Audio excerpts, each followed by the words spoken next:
Maximize the compensation for your injury claim with Phillips Law Firm. With over 80 years of combined legal experience, they won't allow the insurance companies to dictate what's good enough for you. Whether it's an auto accident or workplace injury, contact Phillips Law Firm today. If they don't win, you don't pay. A peanut butter M&M's production.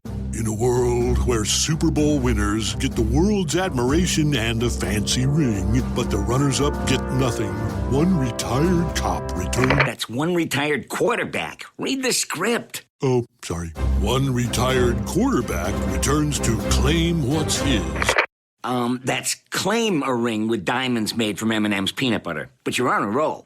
The Ring of Comfort, coming soon to a Super Bowl near you. What's up? It's your boy, the Ted Smith from the Men's Room. And did you know I have a podcast? Well, I do. The Podcast. New episodes uploaded every Wednesday on the Odyssey app.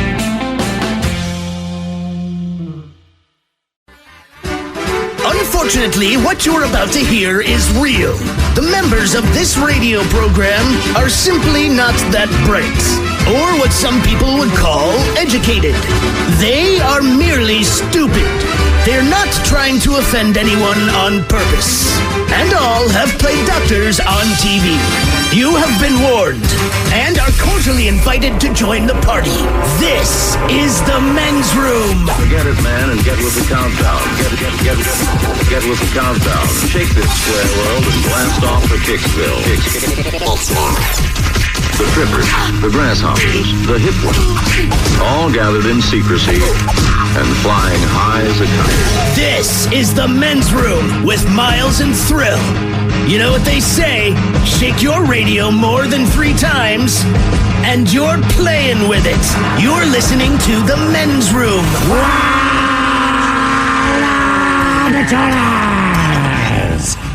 And away we go. Welcome to season 19, episode number 4031. Along with Steve the Thrill Hill, the Ted Smith, and Mike Hart. And you are the Men's Room. On tap today, Taryn Daly and Steve Miggs from the Daily Miggs Morning Show join us. Once again, we will sit and spin. And today, we go back in time with 10 albums turning 30 this year. We will play Profile This, plus headlines, a Men's Room shout of the day, funnable listener emails, and everyone's favorite, TV Time with Ted. Click, clack, drinking it down. All right, here we go. Florida man gets naked, goes into his neighbor's yard, and then steals his bonsai tree. Meanwhile, a naked Pennsylvania man crashes through a neighbor's window before trying to flee. Robber is busted after watching porn too loud in his car. A man who had a problem with his sandwich takes it a little bit too far. And a man driving a Bobcat goes to Home Depot and starts smashing stuff. That is all coming on today's very special episode of The Men's Room. And now, here's the question. Hola, bitches. Good day to you and yours.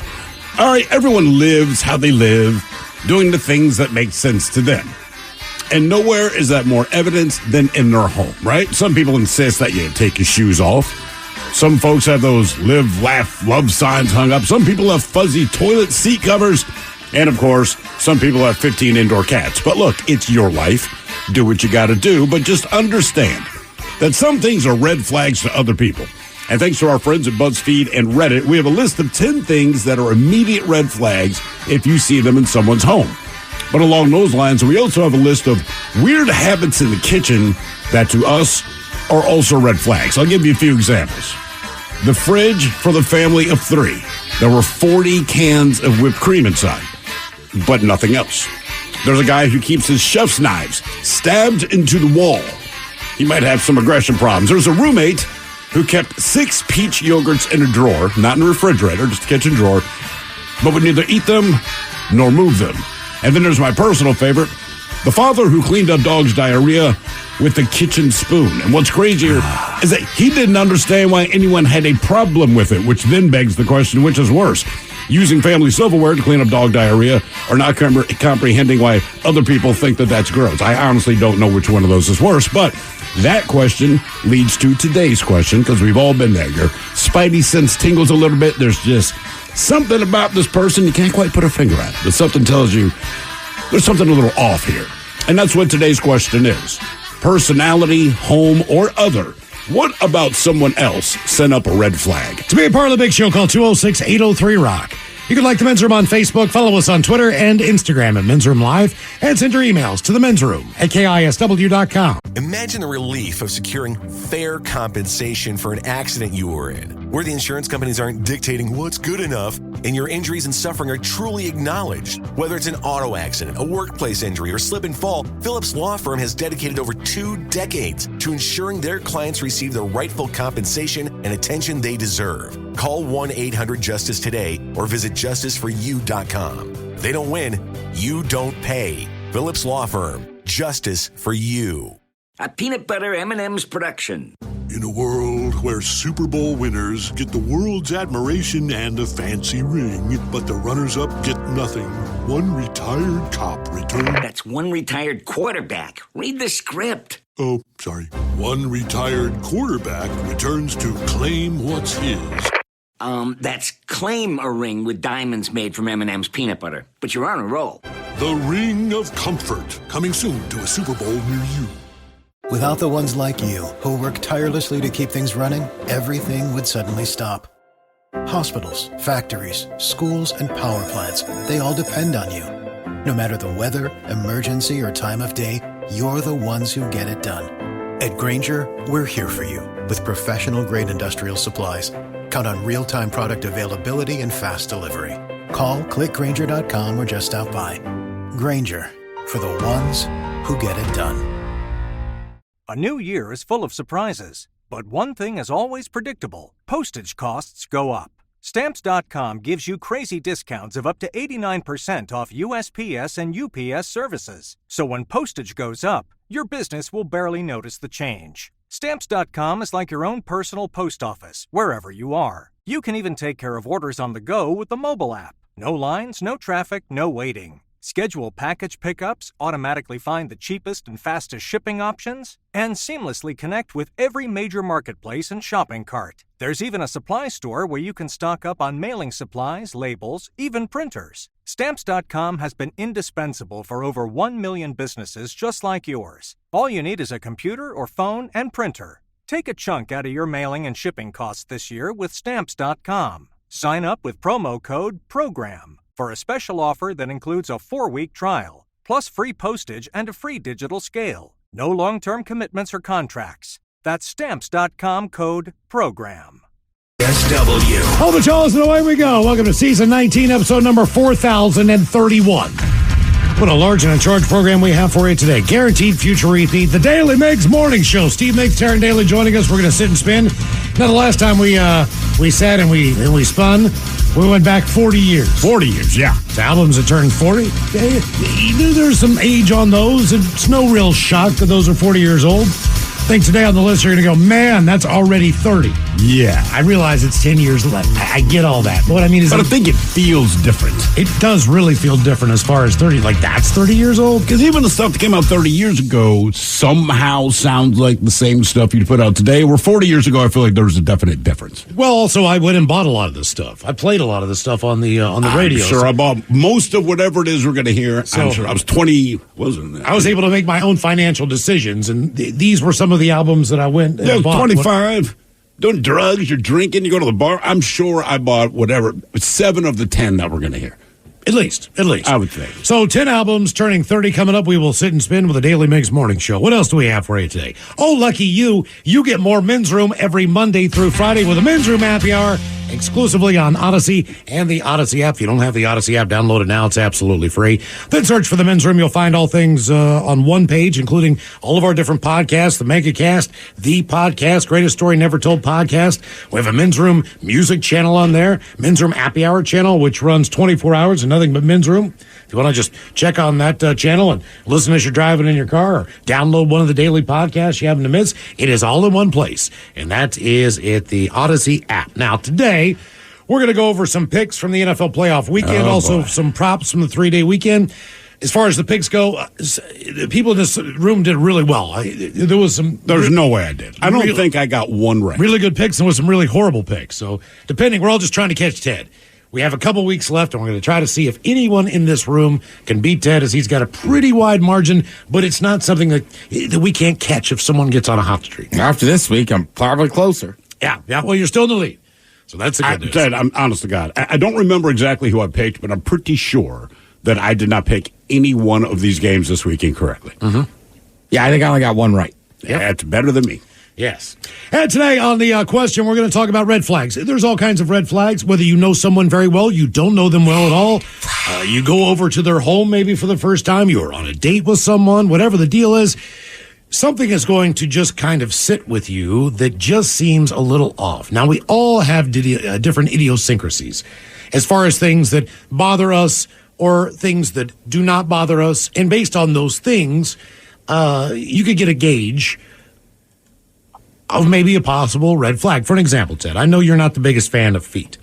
Now, Correct. If I were to come over to your house and you have a rule that says you must take off your shoes. Now, some people consider that weird. Some people don't. Some people consider it a standard thing to do. I think it's weird that, you could walk into someone's home with shoes on. But if I came over to your house and I wasn't wearing socks and I walked around your place in bare feet and you didn't really know me that well, maybe I was a friend of a friend that came over, you would think that was odd.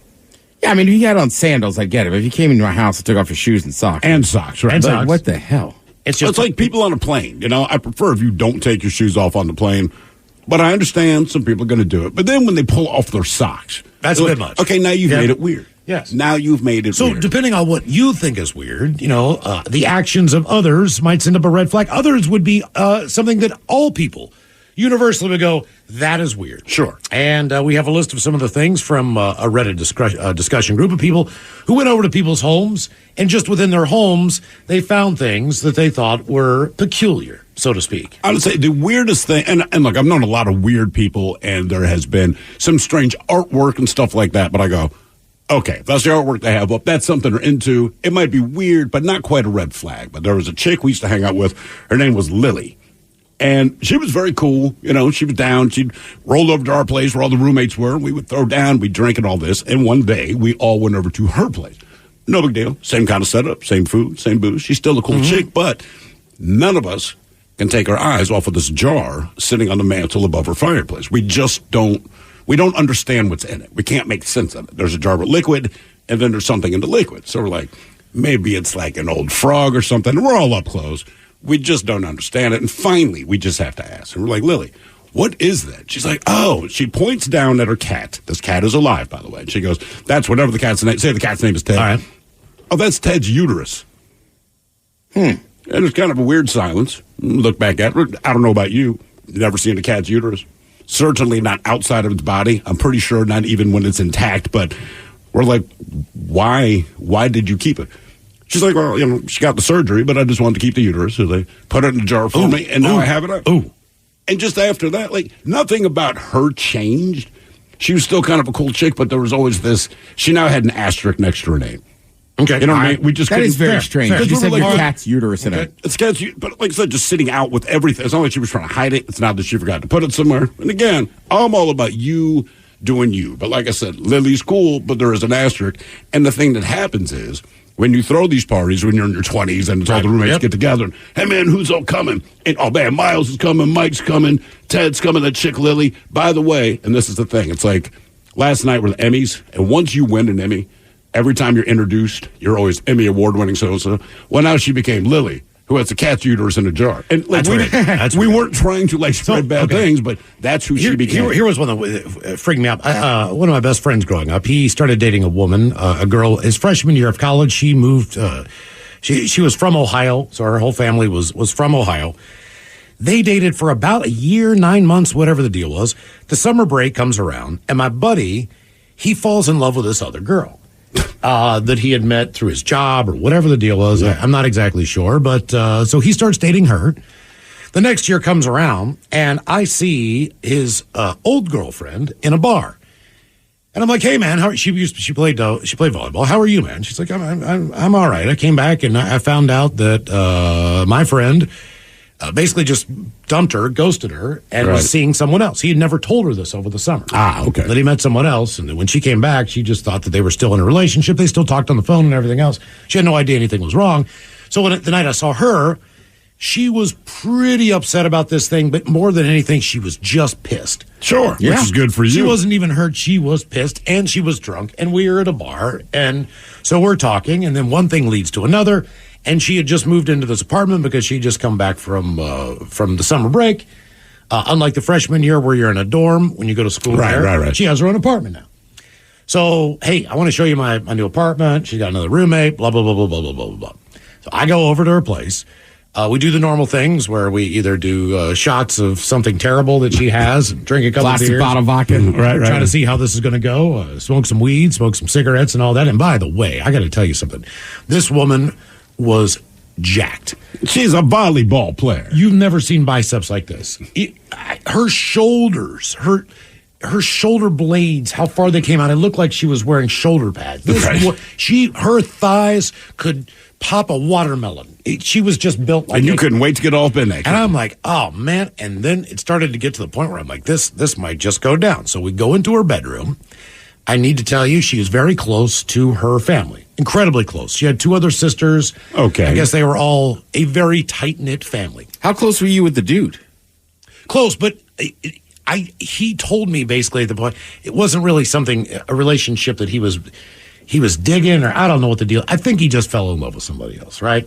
But no, I did not ask permission to do this. No, I did not. I mean, that's the last thing. This is in a bar one night. It's if I don't take this opportunity, it's not going to probably happen again. I'm going to take the opportunity. We go into her bedroom. She turns on the light. She's got a floral print comforter, which was pretty standard at the time. Yeah, that makes about sense. Like a gold frame bed. This is very 80s looking. So and also it's Ohio, is where she's from. So you go back in time as far as furniture, things like that. And above her bed, there was a family portrait that was like an Olin Mills picture. Now, this thing was sizable. It was like the kind that you would hang in your living room, in your home, and it was her mom, her dad, herself, and her 2 sisters. They are all How do her dressed sisters up, look? But basically the same. They all looked like all the girls look the same. But it was a family picture, and they have sweaters on, and they have matching stuff, and it was like a professionally done. It was like an Olin Mills picture, right? Like where you touch the picture, and it feels like a canvas. And it was her entire family, but it was hanging above her bed. And when I walked in, I was just like, "That's kind of strange." Above your bed for sure. A picture. I don't know why. It just it's like on the wall behind her bed, or like right above her bed. Right above her bed. Yeah. Perfectly centered where her bed was on the wall was a picture of her dad, her mom, her 2 sisters, and her. And it had like the gold leaflet, like really nice, like old school frames. Yeah, You know what I'm saying? Like one of those pictures. It looked like a picture. But it was her mom and dad and family. We still went through the process, but there was I bet you did. Well, okay. First of all, things you can't ignore. Her dad had the Caesar ring of Caesar rings. It was thick on the sides. It was bozo. You said he's from Ohio, right? Yes. Makes sense. He's completely bald on top, but every single hair that he could keep as long as he could around the side, it was almost going over his ears. Right. It was almost like its own ledge. It was like this thing that was going around his head. I could not take my eyes off of this. And then he had these really bad wire-rimmed glasses, but like a lot of people back then, if your glasses were crooked, if your glasses were off or whatever, they kind of just looked all bent up, like he either fell... Because that's all you could do. He fell asleep in them or something, like they were kind of crooked on his face, so they were kind of off. He kind of looked like Mr. Mackey on South Park. Okay. In a weird way.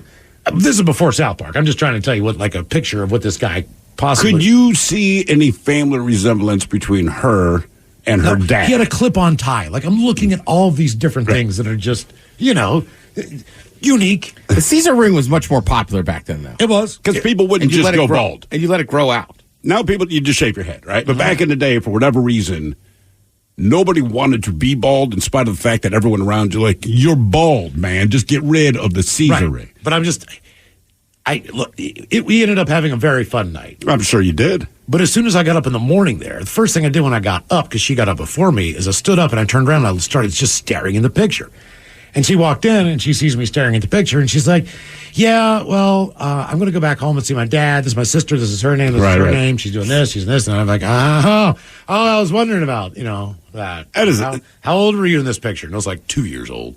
It wasn't like, when they were kids or anything. This is a picture. It's still in the bedroom, man. It was just weird. I just thought it was a weird location for a family picture. I would agree with that. And I'm a little selective about the pictures near the bed. As far as a red flag goes, there was nothing wrong with her. She wasn't too close to her parents or calling all the time, or she wasn't. She has a picture of her family hanging above her bed, brother. She might not have been on the phone, but she had a picture of her family. But it gave me pause. Actually, she wasn't crazy. There was nothing at all wrong with her. But she was. There was nothing. I mean, but also she's in college. Mm-hmm. That's a lot younger. Yeah. I mean, but you're still like 18, 19, 20. Oh, okay. I have a couple of pictures of my whole Smith family. Well, it's above my fireplace. Okay. All right. We understand the difference here. I feel like if you said, hey, I want to show you a family photo, the last place I'd expect to go is into your bedroom above your bed. So she would call me all the time for hookups and everything after that. We would just... you were that good. I just kind of got together whenever, Look, I called her, she called me. So I called her one night, and I was like, hey, man, what are you doing? She's like, I can't talk. And I was like, all right, not a big deal. I was like, you want to hook up tonight? Do you want to go out tomorrow night? She's like, I can't do anything this weekend. My boyfriend's in town. How long has she been? And I went, okay, all right. So the next time I see her, which is like 3 weeks from that point, because after that I didn't want to call anymore. I was kind of waiting for her to call me to find out what the hell's going on. My boyfriend's in town. Lo and behold, she had a steady boyfriend from her junior year of high school. So even when she was dating my buddy... she was already dating this guy. She was dating somebody else. Which, okay, well, all right, no big deal, whatever, fine.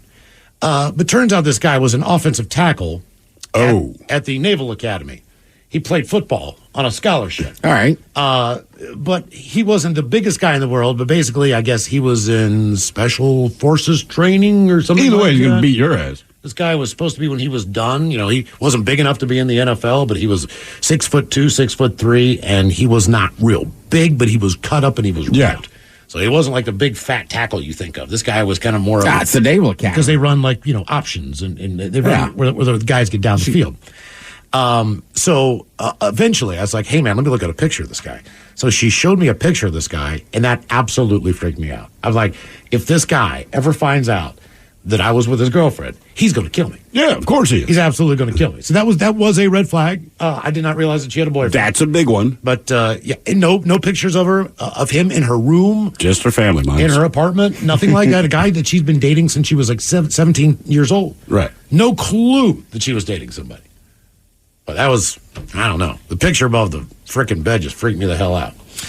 So our question, personality, home, other, what about someone else? Send up a red flag, 206-803-ROCK. Couple of texts here. It says, about 10 years ago, I was over a guy I worked with. I was at his place to pick up some Volkswagen parts. It was early in the morning, around 8. I'd driven from Arlington to Berrien. I go to the guy's house. I pick up the engine. Everything was good. It was early. I've been drinking coffee. So I asked if I could use his restroom real quick. And he literally stood there and stared off into space. And I was like, hey, man, what's up? So he finally opened the door to his house. And he was a hoarder. There was literally a path about 2 feet wide through his house. I got a bad vibe, hurried up, took a pee, got the hell out of there. That from Nate. Yeah, hoarding, I don't understand the hoarding thing, but like if you don't want to let people in your house, you're hoarding. Oh, yeah. Right. That's remember the guy that used to live across the hallway from me in Baltimore? Child molester guy? Yeah. Now, that was an immediate red flag. The fact that he could barely open up his door to get into his apartment was weird.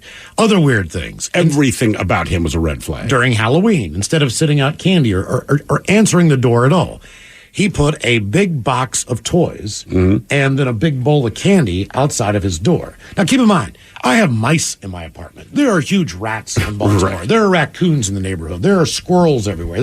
There was a lot of wild animals running around that neighborhood. Foxes, you name it. He left that bowl out for a week. Right. For a week after Halloween. And he left out all the toys. So it was just this weird thing because I never knew him to have nieces, nephews, children of his own. He did not. That guy was as creepy. He was creepier. I would say the other problem with hoarders is they can't stop. Right, that's the thing. They know, but also they're embarrassed, but like they can't stop it. It's like me smoking. I know smoking's bad for me. You know what I'm about to do? I'm about to go grab a cigarette. Enjoy it. I'm going to. Personality, home, or other. What about someone else? Send up a red flag. 206-803-ROCK. Okay, picture this. It's Friday afternoon when a thought hits you. I can spend another weekend doing the same old whatever, or I can hop into my all-new Hyundai Santa Fe and hit the road. With available H-Track all-wheel drive and 3-row seating, my whole family can head deep into the wild. Conquer the weekend in the all-new Hyundai Santa Fe. Visit HyundaiUSA.com or call 562-314-4603 for more details. Hyundai, there's joy in every journey. 2024 Santa Fe, available early 2024. Do relationships have to be easy to be right? Of course not. The best relationships with friends, family, or partners happen when both people put in the time and commitment to make them great. Therapy can help. BetterHelp offers convenient, affordable online therapy. Start the process in minutes and switch therapists anytime. Give your relationship some love with BetterHelp. Visit BetterHelp.com/positive today to get 10% off your first month. That's BetterHelp, HELP.com/positive. Yo, next round is about to start. You ready? Yeah, just shopping for a car in Carvana. For real? Yeah, Carvana makes it super convenient to shop whenever, wherever. For real? That's a ton of car options. Yep, and these are all within my price range. For really real? You can afford that? Yeah, with Carvana. And boom, just like that, I'm getting it delivered in a couple days. For really, really real? You just bought a car. For real, and you just lost my turn. Visit Carvana.com to shop for thousands of vehicles under $20,000.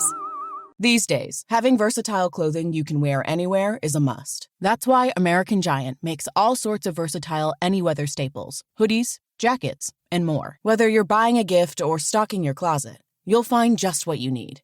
And it's all made right here in the USA. Find your new wardrobe staples at American-Giant.com. And get 20% off your order when you use code ANYSTYLE24 at checkout. That's 20% off at American-Giant.com. Promo code ANYSTYLE24. 99.9 KISW. The shenanigans continue. This is the Men's Room with Miles and Thrill. Our question, personality, home or other, what about someone else? Set up a red flag. 206-803-ROCK. Hello, Jacob. Welcome to the Men's Room. Hey, how's it going? Hola. Yeah. Where are you at, man? What are you doing? You working? I'm actually standing outside of the 884 right now. Oh, nice. All right. Yeah. Waiting for it to open? No, they're already open.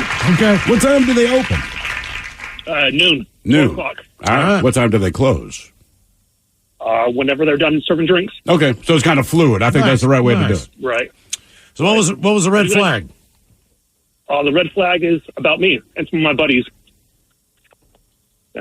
In college, my buddies dubbed me as a nickname of the Poop Smith. The Poop Smith? Yes. Well, I'll be honest with you. If someone introduced me to you as the Poop Smith, that would be a red flag. But the follow-up question, how did you get that nickname? I have IBS. Oh. All right. Okay. That makes sense. Are you married or are you dating anyone? When my buddies gave me the nickname, I was in the dating market.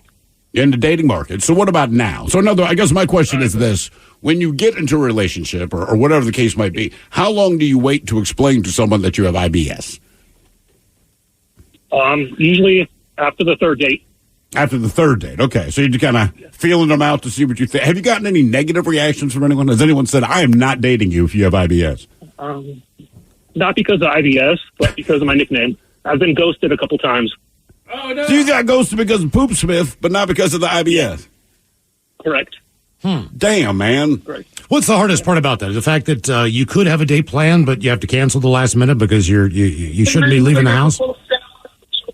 Yes, that is the hardest part. Okay. Yeah, that makes sense. Yeah, I've told this before. We had a friend who has IBS, and they flew 3,000 miles from Florida to Seattle to go to the Red Hot Chili Peppers concert. The day of the concert, we grabbed dinner first in Belltown, and we're going to go over to, it was still Key Arena, I believe, at that point. So we head over there, and I'm outside smoking. My wife's settling up the tab. Wife comes out, still waiting on the friend. What the hell's going on? I'm about to smoke my second cigarette. My wife goes in to check on our friend. My wife walks back out and says, she said to go to the concert without her. Like, she flew 3,000 miles for this. What are we doing? She pooped herself. She was wearing white pants. Oh, no. We just gave her our key to go back to our place. Yeah, so think about that. Yeah. You flew 3,000 miles. You paid money. You want to go see a concert, and you S your own pants an hour before the show starts. But and let's you have be to honest. cancel. But one thing That's about awful. this, It sucks. That's awful. It's a friend, so yeah. I laughed at her, but I'm like, damn, dude. She's just like, what am I going to do? You can't control that. That's one thing about that. If you have it, you have it. I've known people who have had it. I've never had any of my friends who've had an accident around me. Right. Just people that needed to leave. And have you whether- ever dated anyone with it? No. And whether that was just the fact that they were not feeling well, their stomach, they kept going to the bathroom, or maybe they had an accident. You didn't really know that. You just knew. It was You don't want to pry too much. You kind of understand look, man, the circumstances. this is not a good night for me, so I'm not going to do well by being out any longer. I'm glad I don't have IBS. That's one of those ones to me that's almost more annoying, too. What's that? If they're just like weird and creepy about it, like, I don't care. You got a medical condition. You got to go poop. Go poop. Explain it, man. And sometimes Explain. you, the way it's been explained, you feel like you need to go. Either you go or you don't, but you feel like you still need to go. So where you could go to the bathroom and be in there for 2 or 3 minutes. But nothing is happening. You could have IBS and be in there for 20. She was in there a hot minute, to the man. point where your legs go numb and everything else because you're still waiting for more, or you're waiting for the sense of relief or whatever. One thing I'd ask my friend when we saw her later that night, and like I said, it's a friend, so I'm kind of smiling about it. I'm like, but why were you in there so long? Because once you crap your pants, like to me, the damage is done. She goes, well, look, I kind of crap my pants on the way to the bathroom. Keep in mind, the bathroom is 9 feet away from the table we were sitting at. But she's like, I crapped my pants on the way, and then when I got in there, I had more to do. And then while I was in there, I had to do the best I can to kind of clean off my pants because she wore white pants. Jesus. Personality, home or other, what about someone else in up a red flag? 206-803-ROCK. Hello, Alex. Welcome to the men's room. Boo, bitches. Boo! So how you guys doing today? We're doing great, man. Thank you. Awesome. Oh, by the way, Miles, so a few months ago, I sent you guys some postcards. Did those ever arrive? You sent the postcards. I think they did, if I remember this and correctly. If not, I'll check the mailbox because I haven't checked it this year. Okay. So what was the red flag?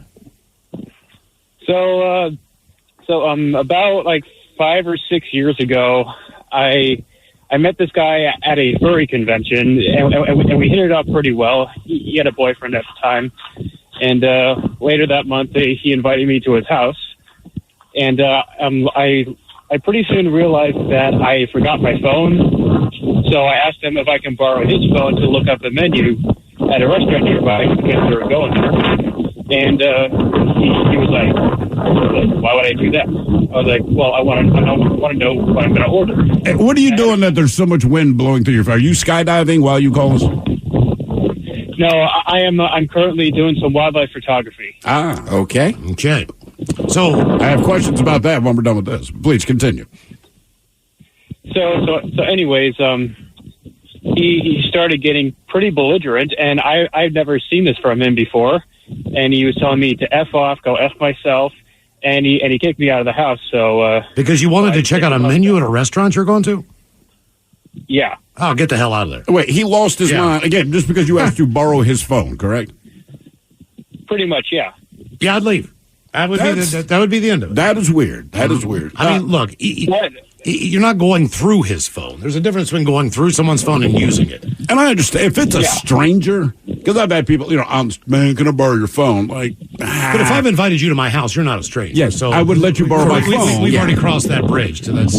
So you said you're doing wildlife photography. Is there any kind of wildlife in particular that you're looking for? Or just, as our friend would say, whatever critter might be out there. So not too long ago, I got some good photos of a red-tailed hawk, a golden eagle, and a few, what are they called?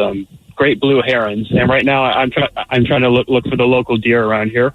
And then what do you do with these? Is this being commissioned by someone, or are you just doing this for a hobby? So it's primarily a hobby, but I sell a few of my photographs at the local furry convention in San Jose. All right. Do you wait a minute? Sense. Okay. Do you sell like actual nature photos or like photos of people dressed up? So at the furry convention, I will do a little bit of fursuit photography, but my primary things is making like unique postcards for individual people. Like I'll only print maybe 3 or 5 of each postcard at a time. Okay, I got you. I just got to ask that you're an actual furry. Do you care about regular mascots, or is it just the furry stuff? I mean, there are plenty of mascots out there that look very well put together, but nothing you can't compare an actual fursuit to a mascot suit because a fursuit is far more detailed and it takes so much more time to actually put the individual details in those suits. Okay. All right. Well, with that in mind, being that you are talking to Ted, who's the mascot Smith here, who would you say, of all the mascots, college, professional sports, which mascot do you think has done the best job as far as how they appear, what it looks like, how they move, all of that? Oh, hands down, that is S.J. Sharkey for my San Jose Sharks because all right. Okay. That suit is going on 18 years old, and it's almost completely unchanged, and it looks very well maintained. Compare that to the Calgary Flames mascot. That thing looks like it's been through the dryer countless times and just not taken care of at all. Okay. You know, Ted, I feel like you should work with this guy and do something online where you just do your review of mascot uniforms and why you feel the way you feel. But I like mascots. I like with the action. Right, you're all about. I'm not so much into the suit unless it's like a very specific. I'm trying to think. If you ask me who my favorite mascot is, it's based on performance. All right, who's your favorite mascot? Well, the godfather of mascots, San Diego Chicken. Is he still around? Is he still doing stuff? He is kind of the godfather, man. Yeah, he was the man. I want to say he was the first sports mascot to become a national kind of celebrity. Yeah, because he would show up everywhere. Everywhere. The Fanatic's pretty famous. Yeah, he's famous. Squatch, when we had the Sonics, that guy was pretty good. But they don't travel the way the San Diego Chicken did. Like the San Diego Chicken, they put his ass on a plane and tell people in Kansas City, Missouri, hey, kids, the San Diego Chicken's coming. And you pack the school. But he was just aligned to a city, not specifically a team. So he could freelance a little more. Okay. Whereas Squatch is coming, you know what I mean? Like Blitz, the Seahawk. He could go to other towns and hang out, but he still blitzed the Seahawk. I will say I think Squatch was the finest that Seattle's ever had. He could dunk. He was involved in the high-flying guys who went down to... Ape down in Phoenix for the Suns. He's pretty crazy. Is it an ape? I don't know if he's an ape or a monkey. Okay, well, we're splitting hairs. Personality, home, or other. What about someone else send up a red flag? 206-803-ROCK. Hello, Kathy. Welcome to the men's room. Hello. Hola. Hola. Long-time listener, first-time caller. Well, thank you, Kathy. Welcome to the show. Oh, he's a gorilla. Okay. The sun's ape. The sun's gorilla. That makes sense. Because when I think Phoenix, Arizona, I think the gorilla population. When you think San Diego, you think chicken. When I think Utah, I think jazz. All right. So what was your red flag? Short story. Met a guy, kind of headed off, decided to go out on a date with him, picks me up and says, before we go to dinner, I want you to meet someone, which I thought that was kind of weird, but whatever. It got weirder because he took me to meet his grandmother. Why? Why did he take you to meet his grandmother before the date, do you think? I have no freaking idea. And how long? I don't know. I think he was just happy to be out on a date or something. I don't know. I know why. Because his grandmother had been driving him nuts about the fact that he hadn't been on a date, so he wanted to prove it to her to shut her up. You think that's the deal? Yes. It wasn't like I need to meet this woman before you go out to make sure she's upstanding or anything like that. He just wanted to prove. Just had to, why don't you go? Why aren't you married? Why don't you give me a grandmother? Great grandmother. Yeah, well, that was the end of that. Okay. How long did you have to interact with his grandmother? Probably a good hour and a half, 2 hours. Really? We had to sit there and chat. Before the date, he took you for an hour and a half to talk to his grandmother. And then where did he take you to dinner? I don't even remember. I don't even know if I might have just told him to forget it and take me home. I wasn't feeling well. It was so long ago, I really don't know, but it was just weird. If I took a first date to my grandma, which she's dead, that'd be really weird. Yeah, we're eating dinner at grandma's. Well, that would be the idea. And then when you get to dinner, he orders chicken fingers and macaroni and cheese or something off the kids' menu. You're like, oh. So do you remember if you even made the date? Oh, I went with them. Yeah, I mean after grandma. Oh no. It was. I think. God, I even want to say. I think I just told him I wasn't feeling well afterwards, and he took me home. I don't even think we went to dinner. Okay. I was just too freaked out. I mean, why would you take somebody to meet your grandmother? I mean, that's just weird. I can't answer that because I would never do that. Look, the last thing I'm going to do, and look, let's be honest. If you're taking someone out on a date, at least from the guy's perspective, I'm also hoping to get laid. So knowing that is my goal, the last thing that I want interfering with that is a family member. You're not going to meet my brother, my parent, anybody. Not until we've established that we're together and maybe we'll do a family thing. then maybe. But right now, like, are you kidding me, man? Personality, home, or other. What about someone else? Send up a red flag. 206-803-ROCK. Hello, Adam. Welcome to the men's room. Hola. Hola. Okay, I've got a few points on this one. I was dating a lawyer from Berkeley in the Bay Area, and we were at a Trader Joe's after a couple of dates, just going to have a nice night in. And I casually said, I'm not a big sweets fan, but I love cheesecake. And with a serious face, she turned to me and said that she doesn't believe in cheesecake. And I asked if she didn't believe it existed, jokingly. She said no. Her father died of a heart attack, so anyone who eats high-fat foods is killing themselves and committing suicide. And she was not joking. Well, she sounds fun. How much longer, how many more dates did you go on with this uplifting person? Well, at that same time, I also mentioned I liked the Raiders, and she got upset because she hated that they force poor people to pay tickets to go to their games as if it was mandatory to attend. She does understand you volunteer these things, right? Like, exactly. So not too long after I broke up with her, she was so crazy over the phone. She said I had to do it in person. Only time I've ever done it on the phone. I came in person, and we kind of, hooked up one more time, and then the next day I was going to go out with a couple of friends, and she got upset because I should be prioritizing her girlfriend. So I guess she assumed that meant I wasn't breaking up with her. Should have taken her to Cheesecake Factory. Wait. So you tried to break up with her over the phone. Yep. But she said you must do it in person, thinking there's going to be a different outcome. Yep. Okay, that's already stupid. Did you say, my bad, how long were you dating? I think it was like a few weeks. And after that, after I broke up with her, I was going out on a date with a friend and a person in San Jose, and she's all the way up in Berkeley. That's like an hour drive. I get a text message where she says, "Are you sitting out in front of my house? Are you going to kill me? Have your mom text me so I know you're not going to hurt me." I mean, what? Well, she could pass the bar. Yeah. Here's the good news. Yeah. She actually got dropped from being a lawyer because her father passed away, and she stopped coming into the law firm to grieve because she was grieving for like half a year, and they just eventually let her go.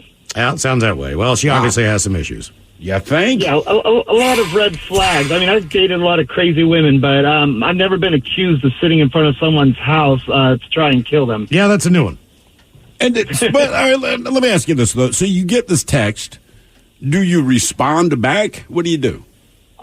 Not only did I not respond, I took screenshots and shared it with everyone I knew. I was not about to interact with that whatsoever. Yeah, no, that's the right call. It's not going to be rational. Yeah, I can't return this text. Damn. Wow, man. Personality, home, or other. What about someone else? Send up a red flag. 206-803-ROCK. Who gets that mad about cheesecake? Just on a quick side note. You know what I mean? Like, to hold it again. Look, I understand her father died. I understand he ate unhealthy and all that. And like, that's great. A lot of people die for a lot of reasons, but you can't hold something as benign as cheesecake against other people. Well, and I can't even understand the position to a degree, okay? People that drink are Sure. just a detriment to their health. People that smoke are a detriment. But to have such a harsh take on it. On cheesecake. Right. Like, to it's stand cheesecake. so tall on that pulpit. You know, with smoking, you could say you smell bad or secondhand smoke. You can say with drinking, you make stupid decisions, you get in trouble. Cheesecake, well, yeah, it has no effect on meat. It's literally dessert, dude. Nobody said dessert is necessary. It's right there at a restaurant. It's not like he's just sitting around pounding down cheesecake. It's like, we had dinner. I might have a little dessert. The difference is, you have a piece of cheesecake. Ted, you said your dad had a whole cheesecake in his refrigerator when you went over. Yeah, and he was diabetic. It was awful. What are you doing? It was a whole one. It wasn't just a slice. But that's how good it is. It is pretty good. Even diabetic, like, yeah, man, but it's cheesecake. But again, for that to be your hot take, okay, you're going to put all your eggs into a hot take basket. Yours is cheesecake. I think what's weird about it is just this. Like, you get in a relationship, and at some point, you have your first argument, or at some point, you discover the first thing that makes them mad. And usually, I could wrap my head around it. You go like, okay, this is a hot button issue for this person. That's fine, but it makes sense because it's no big deal. It's easy enough to avoid. You drop some S like the cheesecake thing. Like, I'm breaking up with you right then and there. Not because cheesecake is so important to me, but you say, listen, if you the knew, first time I see you get angry is because you believe that cheesecake is like this international conspiracy for people to slowly commit suicide. If you knew what your death, the real cause of your death was when you died. It's a lot of things. It's kind of like figuring out what gave you food poisoning or what you drank last night that gave you a massive hangover and a headache the next day. You might have an idea, but you're probably not going to be close to the right answer. Sure. So if you just would have cut out Diet Coke. Right, you're worried about cheese because of the, artificial sweeteners or whatever it is, the time that you bumped your head, you should have got it checked. If you really knew, what it was, you would be shocked. Yes. Because you were like, I never would have thought about that. No. That would not be the thing that I would have ever cut out. I'd have stopped smoking. I'd have quit drinking. Yeah. I'd have The done obvious stuff. Instead, I'm trying to get healthy. I go for a bike ride. I get hit by a car. Right. Personality, home, or other. What about someone else? Set up a red flag. 206-803-ROCK. Imagine the relief of securing fair compensation for an accident you were in, where the insurance companies aren't dictating what's good enough and your injuries and suffering are truly acknowledged. Whether it's an auto accident, a workplace injury, or slip and fall, Phillips Law Firm has dedicated over 2 decades to ensuring their clients receive the rightful compensation and attention they deserve. Call 1-800-JUSTICE today or visit justiceforyou.com. If they don't win, you don't pay. Phillips Law Firm. Justice for you. A peanut butter M&M's production. In a world where Super Bowl winners get the world's admiration and a fancy ring, but the runners-up get nothing, one retired cop returned... That's one retired quarterback. Read the script. Oh, sorry. One retired quarterback returns to claim what's his. That's claim a ring with diamonds made from M&M's peanut butter. But you're on a roll. The Ring of Comfort, coming soon to a Super Bowl near you. Okay, picture this. It's Friday afternoon when a thought hits you. I can spend another weekend doing the same old whatever, or I can hop into my all-new Hyundai Santa Fe and hit the road. With available H-Track all-wheel drive and 3-row seating, my whole family can head deep into the wild. Conquer the weekend in the all-new Hyundai Santa Fe. Visit HyundaiUSA.com or call 562-314-4603 for more details. Hyundai, there's joy in every journey. 2024 Santa Fe, available early 2024. Cyclists, get ready to shift gears. Newport, Oregon is calling you for an unforgettable ride along the stunning Pacific Coast. Whether you're a casual rider or a mountain biking pro, Newport has the perfect trail for you. They've got it all: scenic coastal roads, bike lanes, and rugged trails. Cruise along the Yaquina Bay waterfront or delve into their charming neighborhoods. There's something for everyone. Your adventure starts at discovernewport.com. That's discovernewport.com. Maximize the compensation for your injury claim with Phillips Law Firm. With over 80 years of combined legal experience, they won't allow the insurance companies to dictate what's good enough for you. Whether it's an auto accident or workplace injury, contact Phillips Law Firm today. If they don't win, you don't pay. Okay, picture this. It's Friday afternoon when a thought hits you. I can spend another weekend doing the same old whatever, or I can hop into my all-new Hyundai Santa Fe and hit the road. With available H-Track all-wheel drive and 3-row seating, my whole family can head deep into the wild. Conquer the weekend in the all-new Hyundai Santa Fe. Visit HyundaiUSA.com or call 562-314-4603 for more details. Hyundai, there's joy in every journey. 2024 Santa Fe, available early 2024. What's up? It's your boy, the Ted Smith from the Men's Room. And did you know I have a podcast? Well, I do. The Podcast. New episodes uploaded every Wednesday on the Odyssey app. 99.9 KISW. We return to the men's room with Miles and Thrill. So it's a discussion on Reddit about red flags in people's homes. Go over to people's homes and see some weird stuff. Needless to say, people had a lot of good ones, a lot of jokey ones, but some that were actual red flags.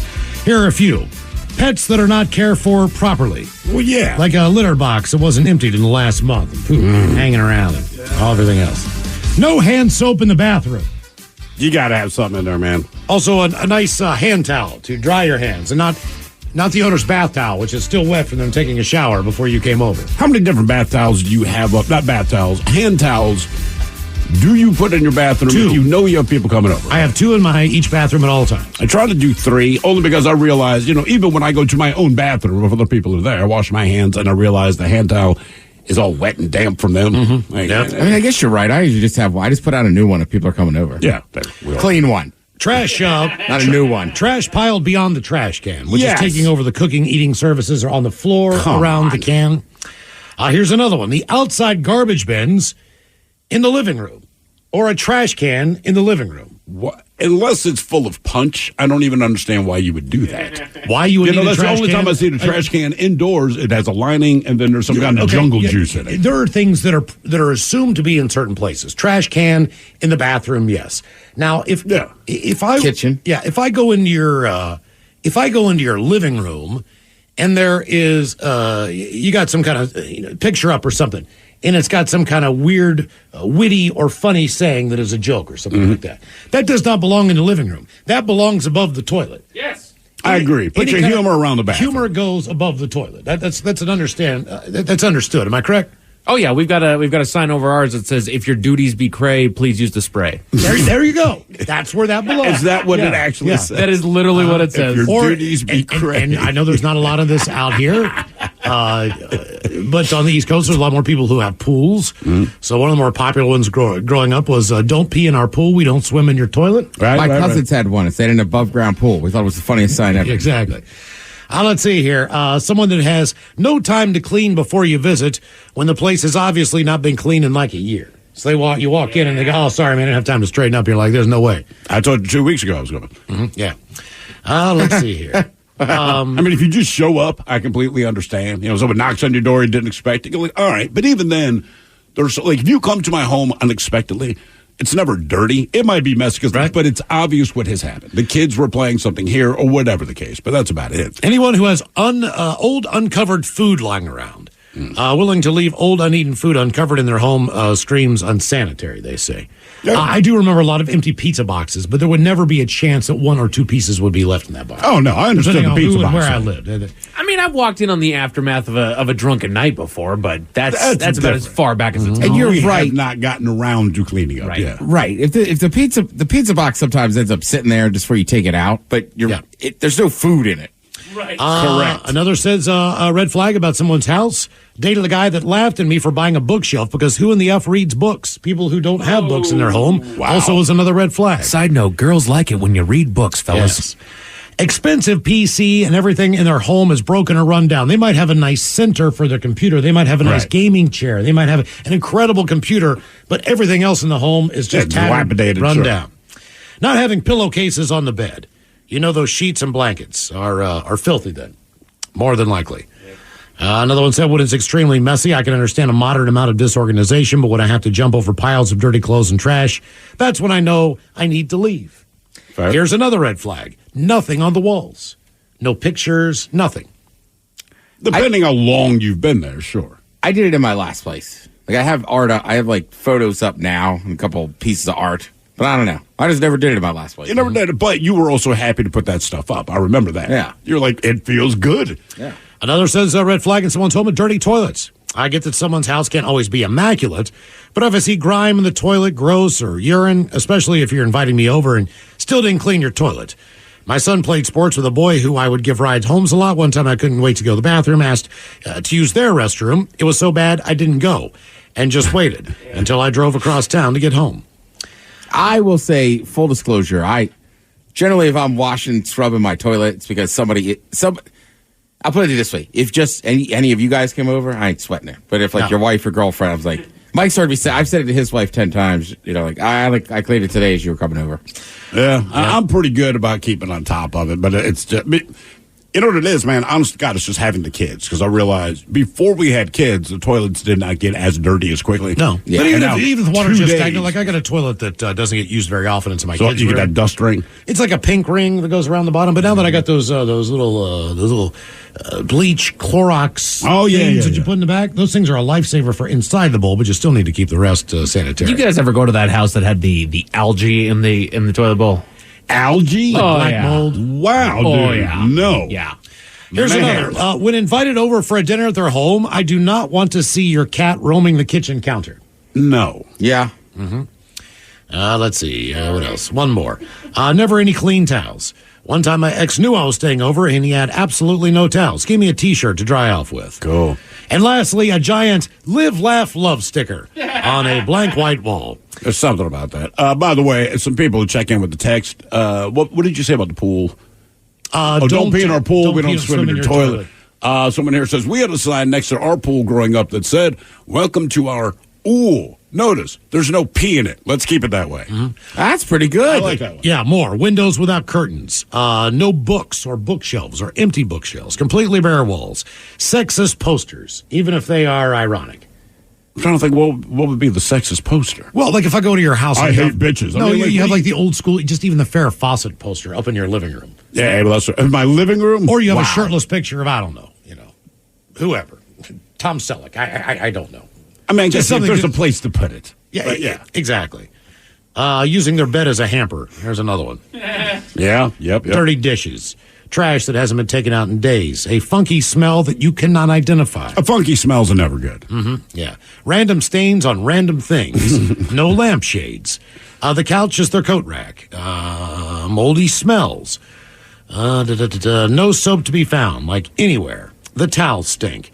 The roommate doesn't even acknowledge you when you come in. A super stinky litter box. Dog hair everywhere. You feel icky in anywhere you are, in anywhere you sit. Some of the red flags about people's homes. Just use the air freshener, too. They come in handy, man. In a pinch, just break that bad boy out.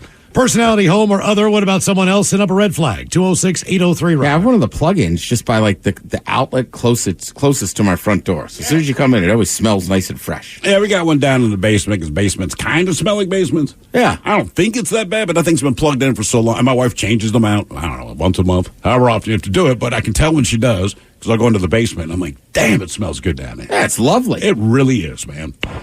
Hello, Chad. Welcome to the men's room. How's it going, fellas? Hola!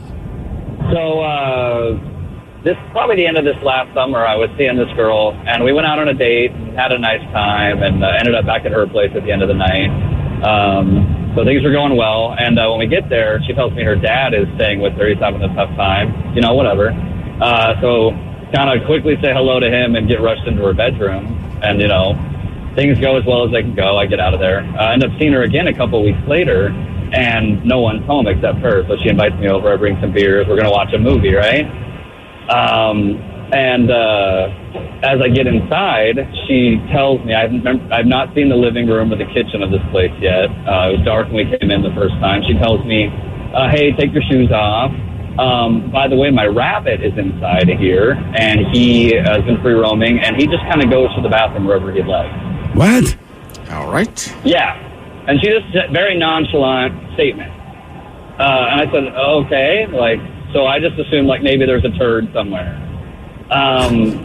Walk in, and there is not 4 square inches without a piece of rabbit crap. On the couch, on the floor, everywhere. And I'm walking around in my bare feet now with my socks. Oh. And I've got to sit on this couch and watch this movie now, and I didn't have the sense to, bail out of there because we had fun before, and I kind of want to have fun again. And and that was an experience. I mean, it was incredible. And eventually, the rabbit makes an appearance, and I watch it do its business on the floor right in front of me. Good times. Did you ask her why it was important for you to take your shoes off on a poop-covered floor? I think I was a little too flabbergasted in the moment. Was that your last time visiting her place? Yes, but I am embarrassed to say that she is the one who broke up with me. She broke up with you? Why did she break up with you? Yeah, what did you do? I didn't do anything. She just said she wasn't ready. I ended up getting back with her ex or whatever, but man, I should have been the one to break up with Rabbit Poop Girl, Well, you missed trouble. You missed trouble by a hair. That's great. That's a bit much, man. I know that, my buddy just got a rabbit, and the whole thing is it's about the litter box training. I wouldn't even know where to start. I guess when you get them when they're young, as it's explained to me anyway, basically you put their ass in there and they kind of figure it out. Kind of like cats. Okay. Somehow, instinctively, they figure out this is the place for them to go. But if you don't offer them that, then at no point. Huh. I didn't know that. I didn't know you could do that. I just kind of figured they were on their own. He just found this out himself. I believe is the rabbit's for their kid, but I want to say the wife got the rabbit for Christmas for the kid, which sounds sweet. But she was Just savvy past enough Christmas. to do it. Yes, while he was out of town. So he's like, I had to do a crash course on learning. When you come home, what is to the do with rabbit happy to see you? Does he jump up in your lap? Does he want to hang out and watch television? I think this rabbit might, man, because the last picture I saw of this rabbit, he showed me Saturday, it was a picture of his rabbit, pretty big-ass rabbit, too, on the sofa next to his dog. Oh, all right. And they so were we got chilling. a buddy. So we got a buddy. Yeah, I'm like, I guess they're happy to see him. Personality, home, or other. What about someone else? Send up a red flag. 206-803-ROCK. Hello, Sean. Welcome to the men's room. What's up, guys? Oh, yeah. Okay, you guys have the best show in all of Seattle. Oh, thank you, man. Thank you, man. Okay, so I'm working as a contractor, man, doing a kitchen remodel. This is about 20 years ago. And just to give you a picture of the couple, they're about mid-30s, and he's a skinny dude. He dresses like a total nerd. He's like sliced white bread, man. He probably got his ass kicked way too many times in high school. Okay, then his wife, she's very skinny, and I called her Mousy Mary because she had no style. She dressed sort of like a bad version of June Cleaver. Very stringy, greasy hair, no makeup. You get the picture. Okay, so I'm working, and I need to shut the power off, and they're in a couple circuits in the kitchen, and they were out doing some errands or whatever. So I go down into the basement, and it's very dimly lit. So there's a room way over in the corner. I walk in there, and it's pitch black, man. I couldn't see a thing. So I'm feeling down the wall to find the light switch. When I flip the switch, standing right in front of me is a 6-foot-tall statue of Jesus. Okay? And it scared the hell out of me. Okay? And now, you guys, this wasn't some, like starter set thing. I was an altar boy. I went to Catholic grade school. I know exactly what these things are supposed to look like, man. This thing was life, just totally so lifelike. Okay? I look down. The carpet is like horror-colored red. It's shag carpet. I look at the walls. The walls are completely painted black. I look up. Ceiling is 100% mirrored.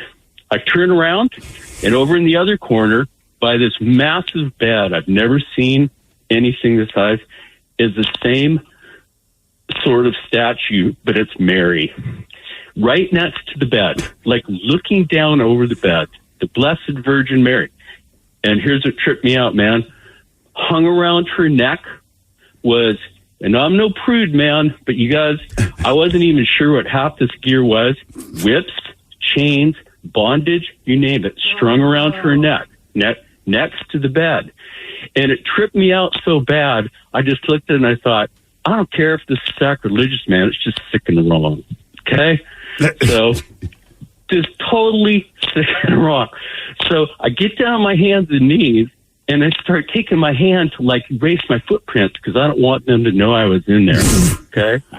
So I go back up in the kitchen, and they come home from their errands or whatever, and this lady looks at me, and I could not look her in the face, man. I couldn't. And she looks at me, she goes, hi, how are you doing? And I'm saying, oh, I'm fine. And then he looks at me, and she says, is there something wrong here? I said, oh, absolutely not. No. Everything's perfect. Okay, you guys, I could not look her in the face for the last 3 weeks of that project, man. And I learned one thing that you guys can learn from my experience. I never, ever, ever looked at anybody else and thought that I knew what went on in the privacy of their house behind closed doors. Yeah, there's no way to know, man. You can make an assumption because you assume they're kind of normal, but what you just described is a little out there, to put it mildly. Okay, so I could tell you way more stories, man, and I'll tell you that I've been in people's homes that had multi-million-dollar homes, and they're a total crap hole. And I've been in so many situations where you look around and you think, oh, you assume that you have some sort of idea what's going on before you walk in, and guess what? People will shock the hell out of you every time. Yeah, I believe it. I can believe that. I believe it. Although I would say the Jesus and Mary thing, that would probably shock me more than most things. Well, there's obviously some guilt about their proclivities, maybe? Is that the right way of looking at this? Guilt, though. I think it's more like... Is that like a little prayer room, or is that That's a sex room, bro. With Jesus? Jesus and Mary. Yeah. And I think that's what gets them going. That's what turns them on. I don't think they feel guilty about it, but they at least probably have the presence of mind to know, let's put this somewhere. Like, put it this way, man. A lot of people own sex toys. I don't think anyone feels guilty for owning a sex toy. 99% of those people put it in a drawer, not put it, in the utensil drawer in the kitchen. They actually, you know what I'm saying? they you don't feel bedroom. guilty. You just understand people might not want to see this. They actually recommend that as far as depending on your interests in life, that you have a very personal friend of yours who, in the event that something were to ever happen to you, could come over to your house and delete your internet history if that's the problem. Or get your sex toys. Or get whatever collection that you have and remove that before your family gets over there to go through your belongings and divide them or whatever they're supposed to do with them. I'll have to see what happens. I don't when think the I kids have anything move like that. out. It's too shocking. Right now, because kids go through things. I can tell you that they're not going to, but your kids go through everything. I did it. I'm sure my parents did it to their parents, etc. So as a result of that, we don't have anything truly funky that they can find. Exactly. But like I said, when they move out, I don't know what it is I'm missing right now by having kids live at home, right? Sure. And it's fine. It's a wonderful experience. But when they move out, there's going to be something like, hey, we should do blank, or we should try this. Yeah. That's when I think things might get weird. Next to my bed, there's like lubes and like just normal kind of sex stuff. Yeah. I told you about my neighbor who... Are they flavored? Vanilla. There's a couple flavors, a couple rings. What would be the weirdest flavor, do you think? I didn't think you liked black licorice. Chocolate. Yeah. I had a neighbor that had a sex swing in their bedroom. I told you about that. It was kind of on a plate right above the bed. That used to be like a ceiling fan. Whatever. But didn't he show that to you? He did show that to me, and there was no red flags involved.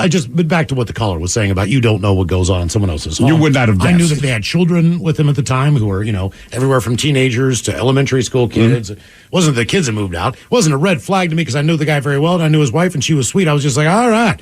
I would not have expected that. I would expect that. They're into some stuff. It looks like it's pretty fun, to be honest with you. But when I was a teenager, my buddy, he cat sat for his neighbor. And she was a real sweet old lady, man. And she was maybe 5'2", weighed 100 pounds at most. Anyway, his cat's sitting for her, and like anything, he prowled through her house, and he's begging me to go over to her home, right? And I felt kind of bad because, again, sweet old lady, but I'm like, whatever. So I go in her bedroom, he opens this drawer, and when I say this was a big double-end dildo, like it was massive. And this woman, now we were about 15, so she seemed super old to us. She's probably about 60 or something like that. But, when you talk to her, she was so sweet and so nice, and all the kids loved her, all the adults loved her. And I'm like, this chick throws down, man, right. With partnership. Yes. Dude, I lived in an apartment in Ballard for like 6 months, whatever the deal was, and they were duplexes. The woman next door to me, she was an older lady, very nice. She liked to smoke pot when I'm out on the porch. She'd come out and smoke pot with me. She was a cool hippie chick and all this stuff, but she was probably into her late 70s, early 80s. She was up there. She walked with a cane. She had a couple boyfriends who would come over and bring her groceries and stuff like that. She invited me over to smoke weed one. I think Castle might have been there at the time. Invites me in to smoke weed, and there is a picture above her couch, and it is a nude painting. Now, this woman is very attractive in the painting. It was kind of like the nudes that were up at Vito's. If you've ever been to Vito's before they got burned down or whatever. It was a classy painting like of a very Victorian young woman era kind with of whatever. just amazing breasts. Of course. And I looked over and I was like, wow, man, look at that. That chick is hot. And she said, that was me when I was 23. And I was like, damn, woman. All right. Good for you. Long brown hair flowing like over the front and over the back. Like, did she get more attractive to you instantly? I was like, God damn, woman, look at you. Jeez, a whiz. I'm sure. Then she went into the back and she actually showed me the photo that the either old boyfriend or artist that she knew used.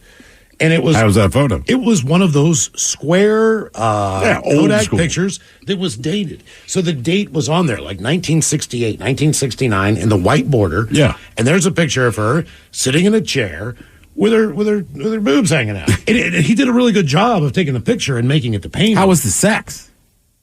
Oh, I don't know. I have to ask her boyfriend. I never heard anything. I never heard of anything. Smoking weed, seeing the nudes. Next thing you know. Look at my picture. Yeah. You know what they say, once you go blue. Got a blue plate special for her. Our question, personality, home, or other. What about Side someone of else? sausage. Set up a red flag.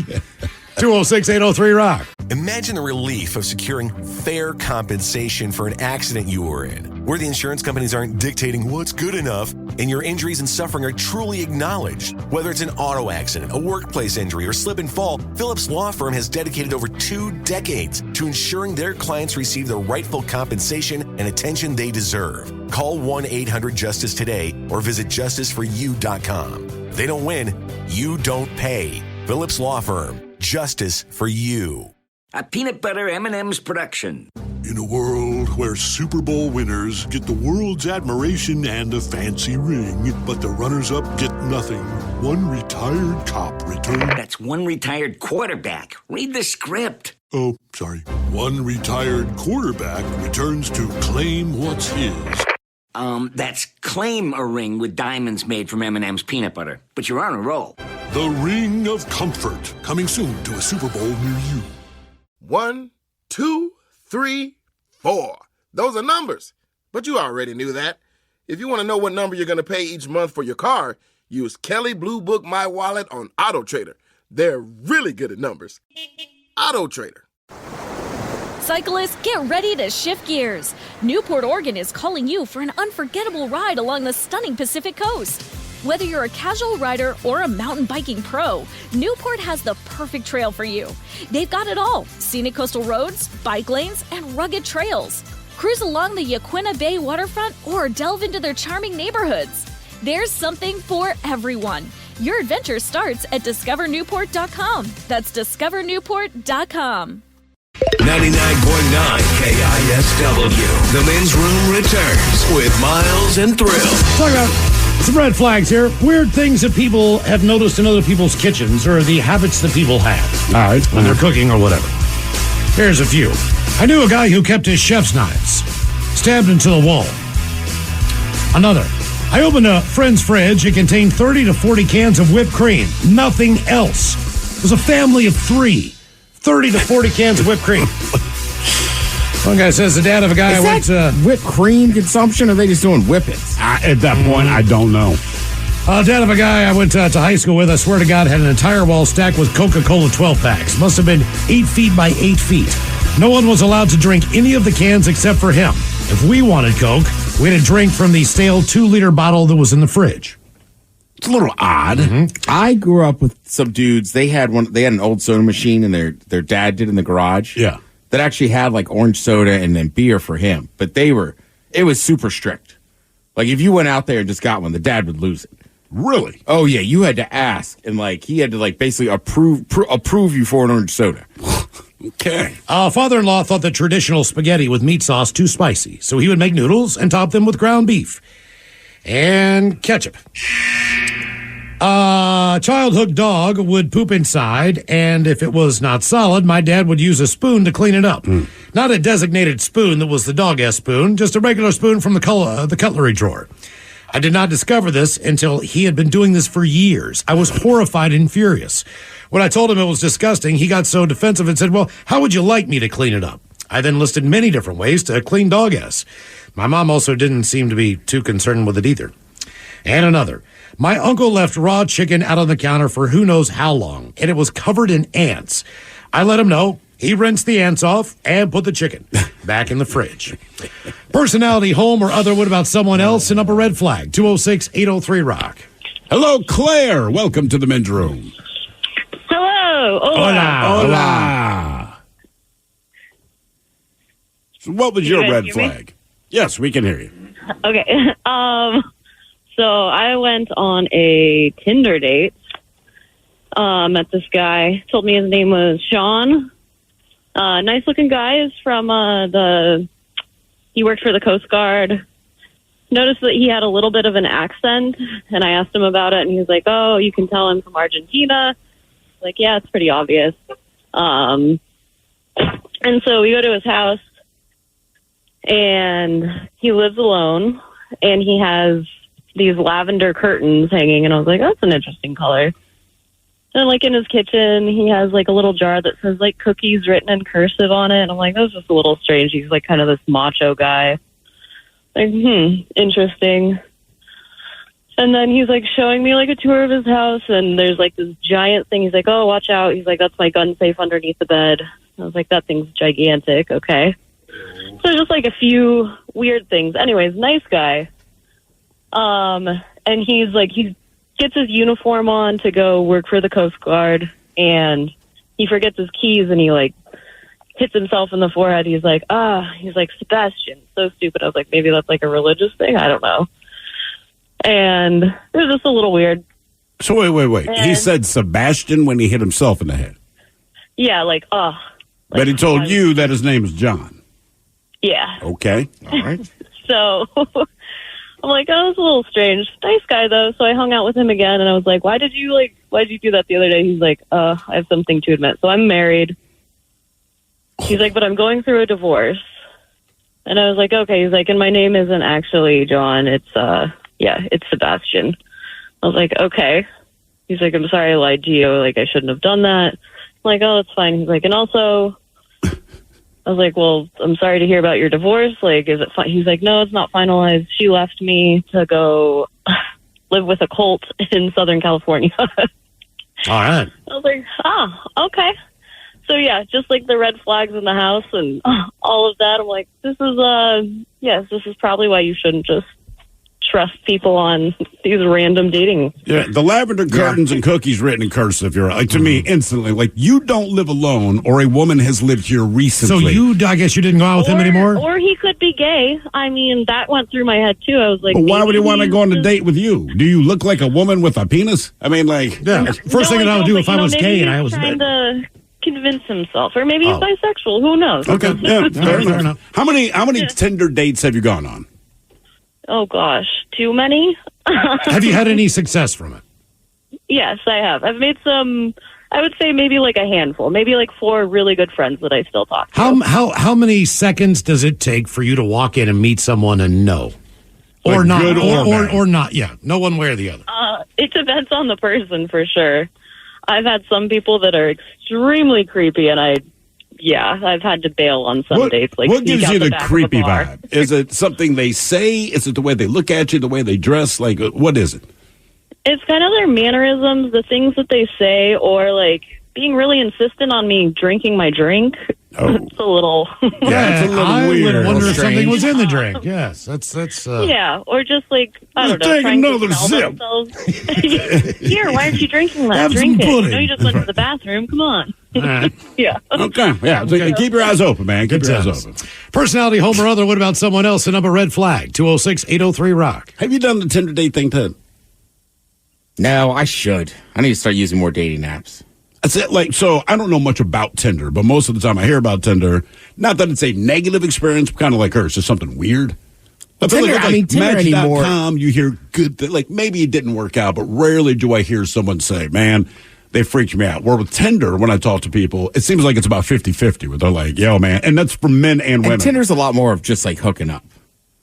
So, yes, you should Yeah. go on Tinder. Like Bumble, I know couples that met on Bumble. Now, what is Bumble? So, 'cause, like, Tinder's hooking up. Kind of like... Match.com's about Bumble, I matching. want more of a relationship.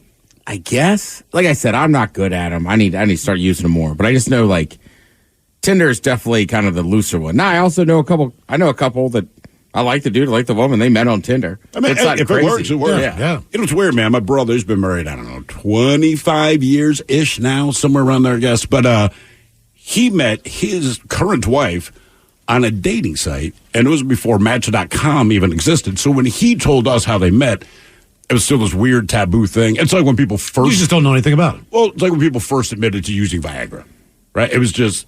It's a concept that you couldn't wrap your head around at the time. So it's like, well, we met online. Like on your computer online? And it's like, yeah, it's a little weird. And it worked. Right. But nowadays, someone says that, you're like, yeah, of course. Mm-hmm. Personality, home or other. What about someone else? The number red flag 206-803-ROCK.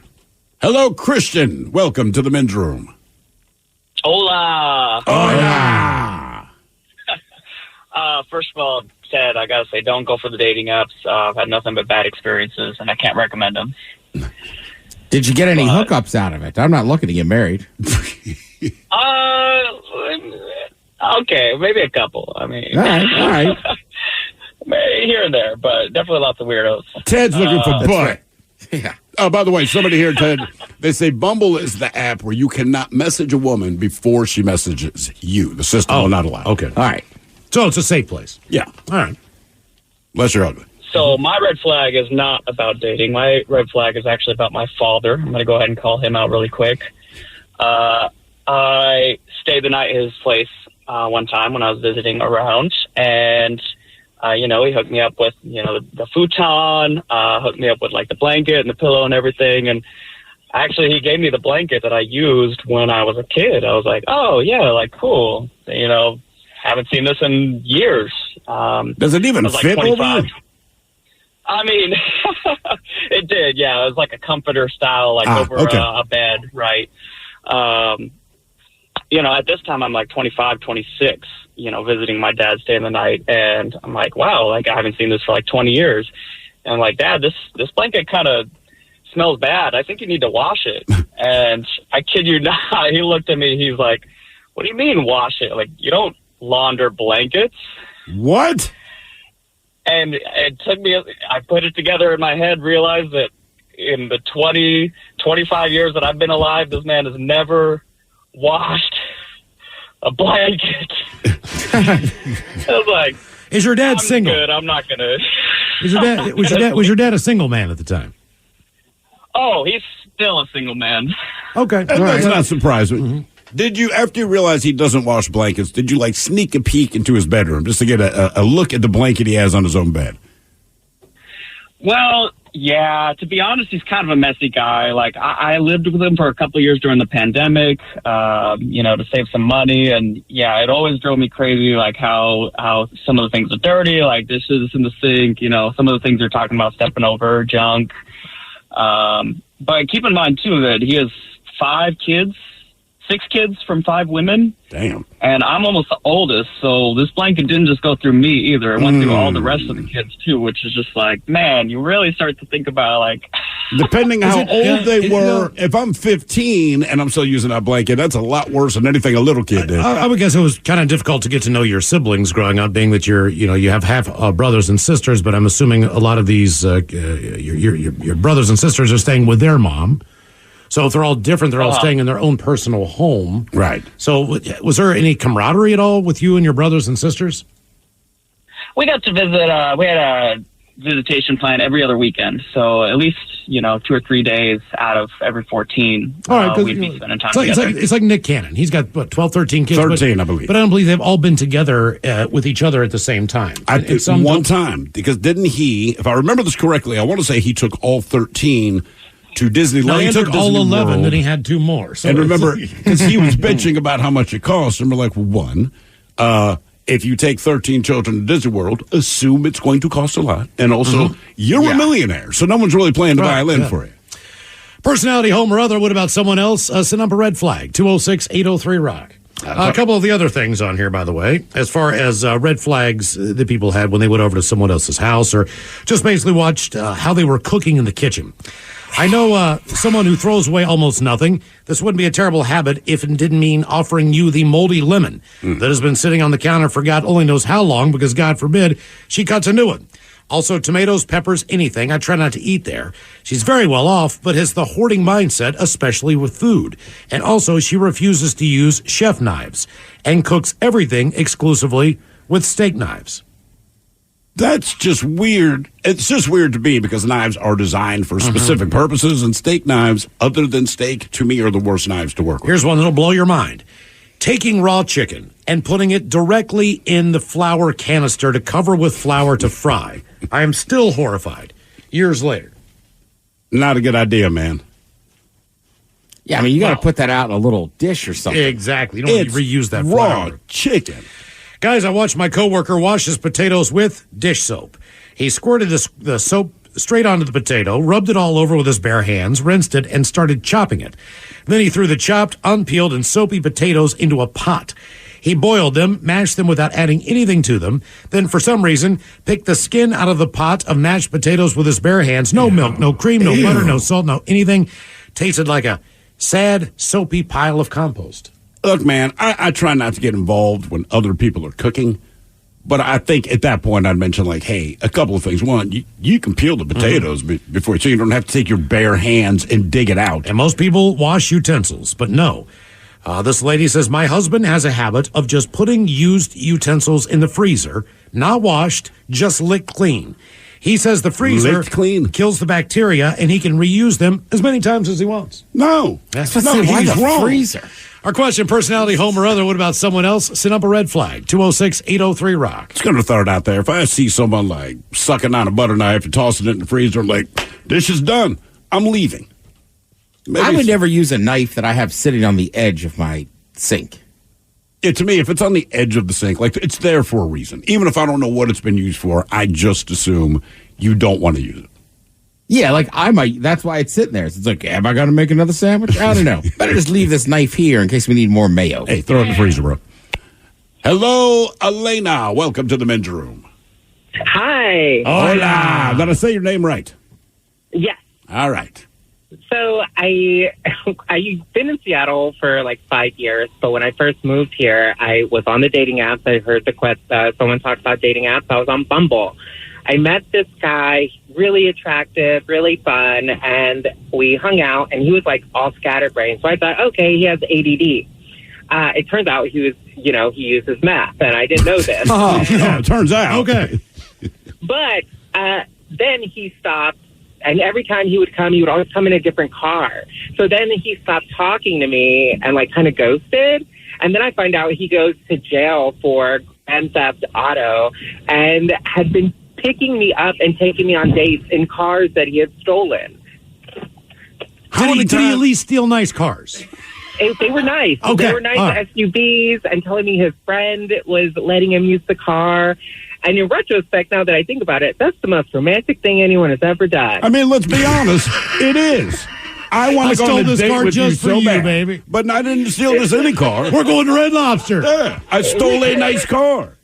I mean, if you take me to an Applebee's for $1 margarita, I mean, I'm a top of the bottom shelf kind of girl. So Hey, man, there's a lot of guys looking for a woman just like you. Like, hey, baby, I'm not going to lie to you. The vehicle room is hot, but I want you to think about the trouble I'm willing to get into just to go to frickin' Applebee's with you and get these cheap-ass martinis. Do you think he would have kept dating him if he didn't end up in jail?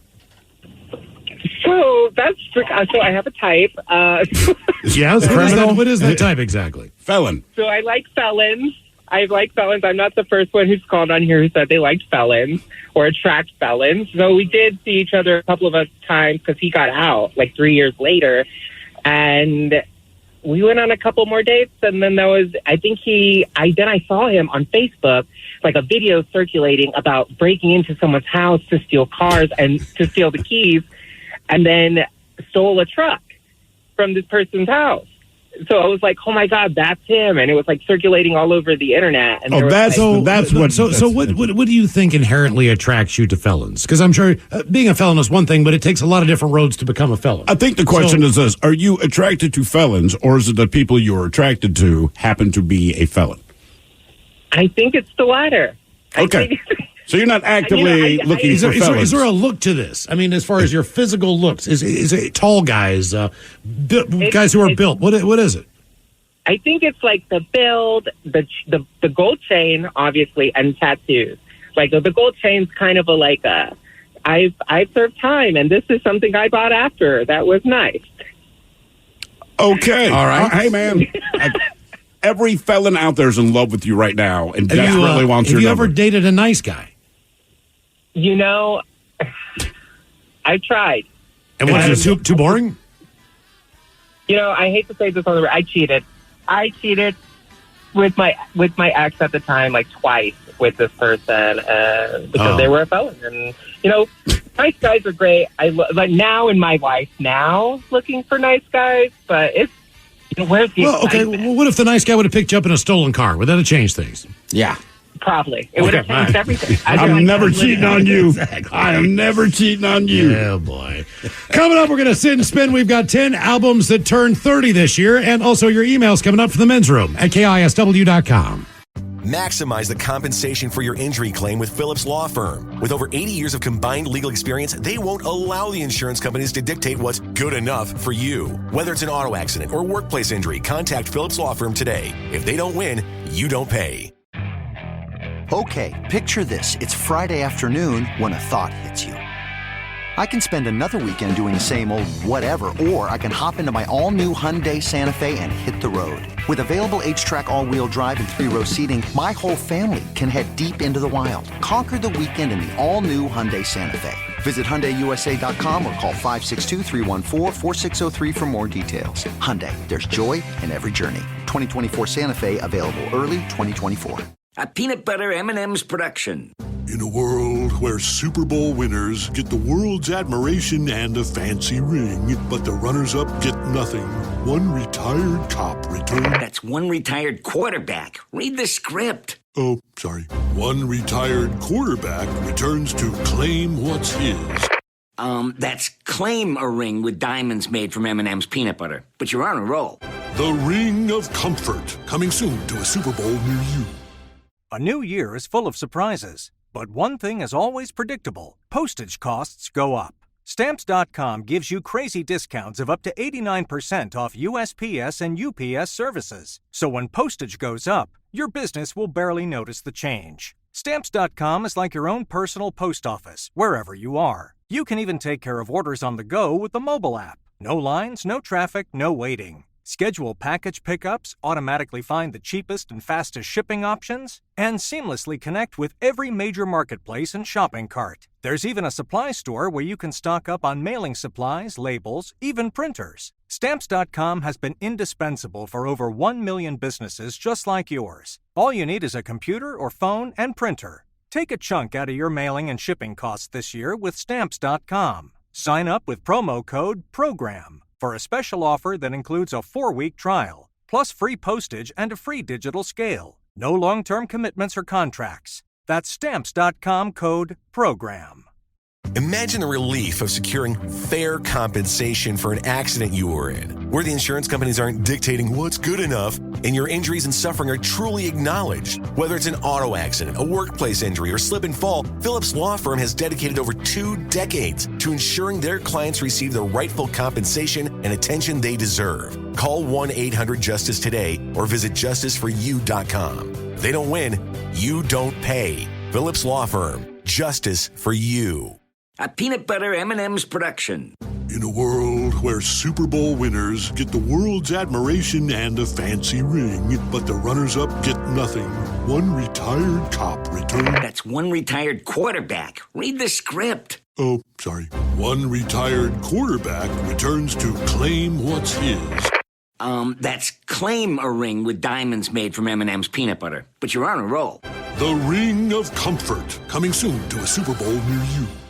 What's up? It's your boy, the Ted Smith from the Men's Room. And did you know I have a podcast? Well, I do. The Podcast. New episodes uploaded every Wednesday on the Odyssey app. The debauchery rolls on. You're listening to the Men's Room with Miles and Thrill. 99.9 KISW. Taryn Daly, Steve Miggs from the Daily Miggs Morning Show coming up. We'll sit and spin. We've got 10 albums that turned 30 this year. But first, time for a few emails to the Men's Room at KISW.com. You've got mail. You've got mail. Celebrating the birthdays, guys. I want to wish a very happy birthday to my daughter, Adriana, who is turning 9 years old today. Her family loves her very much, and they would love to hear the captain talking about his favorite cereal and a fish sandwich medley, if we could. Thanks and lots of love from Dad, Mom, and the 3 sisters. Can I get a filet of fish sandwich? So you know I got I'll have a fish sandwich. Oh, brother, can I have a fish sandwich? Do I get a fish sandwich? Put the cheese and the tartar on the side. I'll have a fish sandwich. Is it too early for a fish sandwich? Cheese and tartar on the side. Oh, yeah. I smell the fish sandwich. Maybe some pure relish in the morning. At noon. And at night. Can I buy you a fish sandwich? So you don't want a fish sandwich? Ooh, well, ahoy there on your 9th birthday. Congratulations, you're 1 year away from double digits. Well, the captain's had a lot of favorite cereals as he's gone through life, but I'm getting up there in age, so now, due to doctor's orders, I need a little thing called grape nuts. Sure, the name's funny, but they're not very good. Picture a box full of rocks, add milk, and then eat that. So it's like that, except grape nuts are harder. But if you have any left over, they're good for exfoliating your skin and whittling wood. Crunch berries. Guys, all of this is technically my first time doing this, so forgive me if I royally screwed up. Today is my 32nd trip around the sun. I'm so glad my birthday is not on MLK Day, like it was last year. Anyway, for my birthday, all I want is for you all... Why is that, man? Yeah, dang. Probably because we took the day off and he didn't get a birthday shout. Try to cover it up, Miles. Yeah. All I want is, Mike included, you guys talking all over yourselves about one of my all-time favorite things in the world. That would be cat fights. A disclaimer, these are fights between women and not actual cats. Thank you for the clarification. That from Paul, your loyal blind listener from Appleton, Wisconsin. Well, Paul, I don't even know you probably never seen one. Because you're blind. A lot of times, all of that that gets pulled out of that. Inevitably, the shirts and frogs come off. And now next thing you know, they just throw haymakers. But never get involved. They will rip you to talking to really a shreds. dude. You're blind.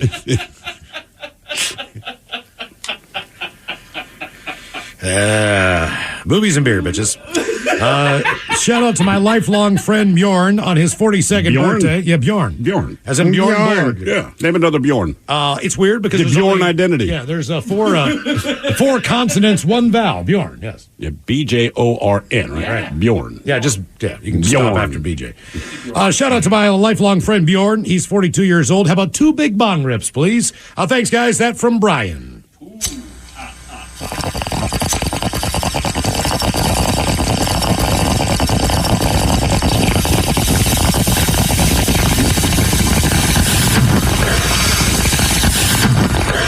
And all but y'all's going to get some turtle sex, an original fish sandwich, and the Dirty Germans talking about spicy lithium-ion batteries today for my 42nd birthday. Here is an article, guys. I sent you on our great work on lithium-ion batteries in our response to the Maui wildfires last year. That from my buddy Eric, who has been a long-time listener to this program, probably 19 years. Damn. And he works for the EPA, so he goes in. Okay. Whenever there's any kind of disaster, he goes in. I'm sorry, Eric, that you had to spend time on Maui, but that sounds like a good time. 2 Oregon fish sandwich. Yeah, I'm not sure who told you that. Speaking of spicy lithium-ion batteries, there's a turn on for those of us from Deutschland, but today has already have an erection, and he works for the EPA, which is extra penis amplification. Yeah, it's weird because when you put your tongue on those batteries, it has a unique taste. Yeah. One like you've almost felt like you've tasted before. This tastes like Jeff. Jesus. All right, guys, here you go. Happy, happy, happy birthday. Happy, happy, happy birthday. Happy, happy, happy birthday to you, to you, to you. BG. Ya's a Dirty Germans brought to you by Men's Room Original Sausage. Available through Uli's World Famous Sausage, mensroomlive.com, and other fine retailers. Schweinefleisch. Thank you. We'll have a couple extra emails, guys. I've been saving this for a special occasion. It is, in fact, an Elysian Men's Room Black. All right. Today, guys, is a special day. We are flying out to Antigua for 3 weeks. Damn. And part of my prep is a Men's Room Black. It is still great. Cheers, gentlemen. That from Dave. You know what? They told us when they made that beer that it had a shelf life. And that compared to most beers, based on the fact that it was an imperial Stout. ale, Imperial stout, ale. whatever Imperial ale. the hell it was. Yeah. That it definitely, the whole idea behind the IPA, originally speaking, and Ted, I know you could probably, based on your history of drinking shows and everything else, that enabled the beer to be transported and last longer on the ships. Right, all the way to India. So that process by the British, hence the India Pale Ale. Yeah, but this is even more of a pale ale, or it was when we were making it. How long ago did the last batch come out? Because I remember Maybe 3 years, 4 years, maybe longer. Seems than like we haven't been doing that, it for a while. It's been a hot minute. Either way, though, man, that was a really drinkable. That is not the beer that I would pick out of a lineup as far as a tap beer. No, because it looks like it'll kill you. No, typically I have 2 or 3 beers. That's like and that beer absolutely was a one beer. It's how I broke my wrist. Yeah, because I had more than one beer. My God, I had. That was a hell of those a black parties were tough. Yes, they were. Yeah. And I will say this: one year on Thanksgiving, I took some. We had just brought it out over to a buddy's house, and his brother, I think, he was like, "You got him," and I was like, "Yeah." And man, he put that thing down in like 2 sips. How did he? Wow! I was like, "Well, this was breakfast. We were having quiche." I mean, it. You know what? I'm gonna stop lying. It degenerated very quickly. I don't think he made dinner, or he might have made dinner, but I think he was pretty hammered after. That's a long. That's a long day. Or took a nap. I mean, at one point we were throwing not bow and arrows. We were just throwing arrows at balloons. This was pre-dinner. Men in Black. Yeah. By the way, speaking of balloons, here, a little note here in the studio. Back 31 shows ago, not including weekends, Steve's lovely wife, for show number 4,000, brought in balloons, and each balloon, there's a 4000 for 4,000. We have them hanging in the windows of the studio. Without question, in my lifetime, I have had a lot of balloon experiences. I've seen the Mylar balloons when they were first introduced, all the different things where you'd have a tank of helium and all that stuff. These balloons are still up, and they have not deflated. These might be the most sturdy, incredible balloons in 53 years of my life that I have ever seen. Which makes me think I need to go home and ask, babe, how much money did you spend on these? Well, and just for reference, our 4,000 show, like you said, it doesn't include weekends. Our 4,000th show was on November the 10th. Yeah, these things, they are still floating tough. And there's none of them are trying to come down. No. It is the most insane thing I've ever seen in my life in the balloon. I had one of those balloons in my house this summer, and literally, like, it was fine for like a week or two. I just finally popped it because I was tired of it. Right. Yeah. At least they're unbelievable. And one more nice email here. We have an explanation. We were talking the other day about why what we were just wondering, why in the hell out of all the bills you get every month? Like, my electric bill, not that bad. You have solar panels. Before that, I do not mind. It's horrible. It was still not that bad. It was probably $60, $70. Oh, mine. I don't even want to say how much mine is, but everything in our house is electric in the windows. Well, we were saying, like, the water bill, the sanitation bill, sewage bill, whatever that is, seems unusually high. So a guy says, I was listening to the podcast on the Odyssey app the other day, heard you comment about your high water bill. Here is the reason, or crappy reason, why your bill is so high and why there's little that you can do about it. Cool. So the water company likes to make it easy on themselves. They divide water bills into fixed and reoccurring costs. The fixed cost of your bill is the biggest portion. That makes it easy on the water company because it means the revenue they collect that's stable from month to month. Okay. The reoccurring cost of your bill is the actual amount of water that you really use. So the water company makes this as small as possible to avoid revenue fluctuation from month to month. Stable revenue makes it easier on the water company to forecast and budget as well. All right, I get that. Unfortunately, since the actual water use of your bill is such a small portion, any conservation by you results in a very small change in your monthly bill. For an example, if the water use is half of what you normally do, your bill is 20% of your total and you use half as much water, your water bill will not go down by half. Your water bill will go down by half of 20% or 10%. Okay. Again, you use half the water, you save 10%. Even though you're using half the water, you're still paying 90% of what you did the previous month. That sucks. Makes it easier, though, for the water company. There is a minor silver lining, and this works both ways. If you double your water usage, you only double the reoccurring portion of your bill, the 20% portion. The fixed portion, 80%, always remains the same, all right, whether you use less or more. Okay. So if you double your water use, you only double the 20% portion. You could use 200% of your normal water usage, but only pay 20% more. Bottom line, you can't save much money on your water bill by cutting back on water, but you do not get charged much for additional water use. Bottom line, stop conserving the water and enjoy a long, hot shower. Thank you for the explanation, Matt. That makes a lot of sense. All right, coming up, we will drink and tell us with the shot of the day, but first... Yes, friends, it's time once again for Sit and Spin. Let's gather around the old radio and listen to some swellerific new music.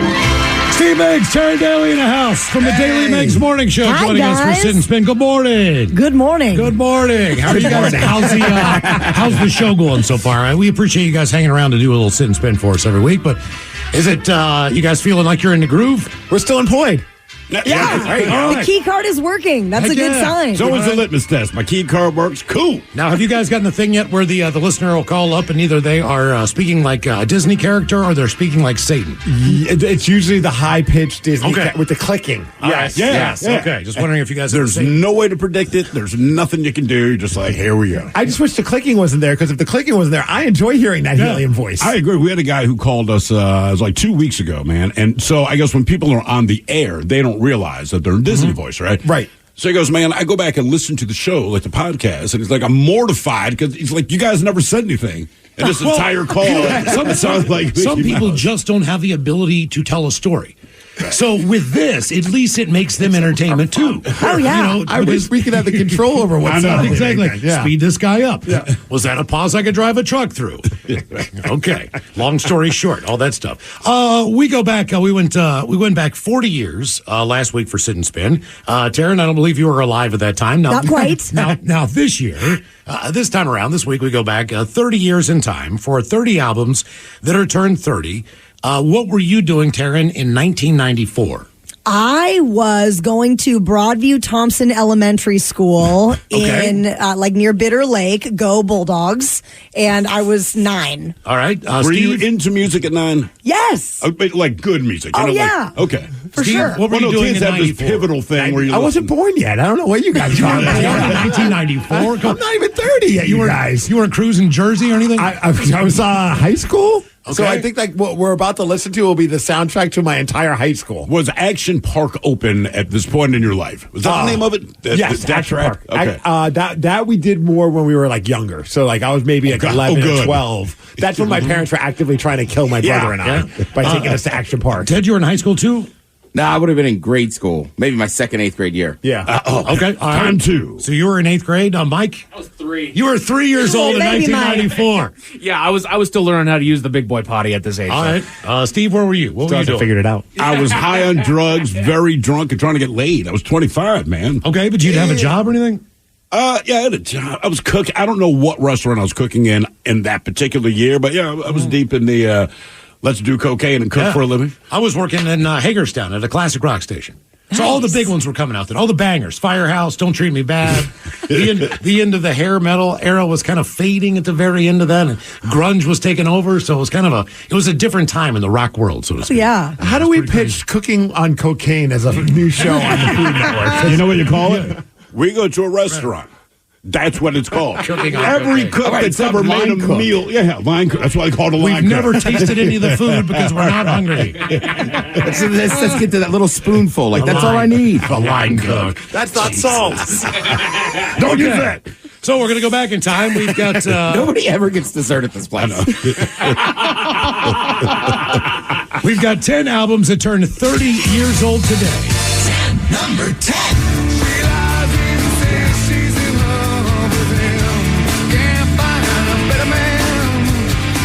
Pearl Jam's Vitology. Yeah, I don't love this song, man. Not your jam. No, it's just a little too slow for me. All the gushy stuff. You like the slow? Do you like the slower ones? Black and Jeremy.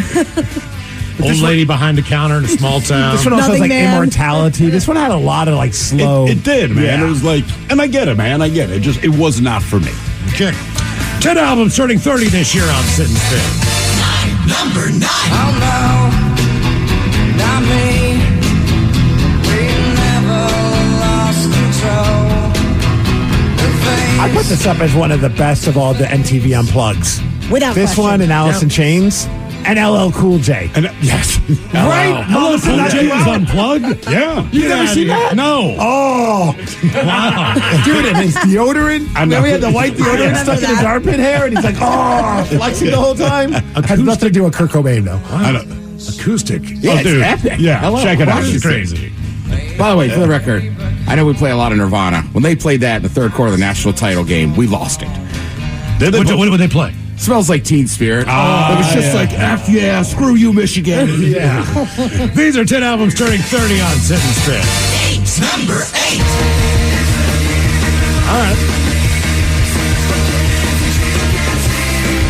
A lot of people were worried about Stone Temple Pilots following up Core, but Purple, it was a home run. I have a theory on this. They should still be worried about it. This is no slam at all on anything that's ever come out of Seattle as far as that scene goes. I contend that if you listen to airplay, Stone Temple Pilots has been played more than all of the Seattle bands combined over airwaves in this country. In this country, for sure. Yeah, no doubt. I mean, they were not an afterthought, so to speak, but they just weren't included in all that stuff. I'm here to say, you go anywhere, I hear more Stone Temple Pilots than I hear any other band. And this album still stands up, man. It also has a song called Meat Plow, and I always thought that was the greatest name to a song ever. Meat Plow. And it's a banger of a song. It's got to be. It's Meat Plow. A lot of pressure. It can't be a ballad. Yeah. Right. These are 10 albums that are turning 30 this year on Sit and Spin. Number 7.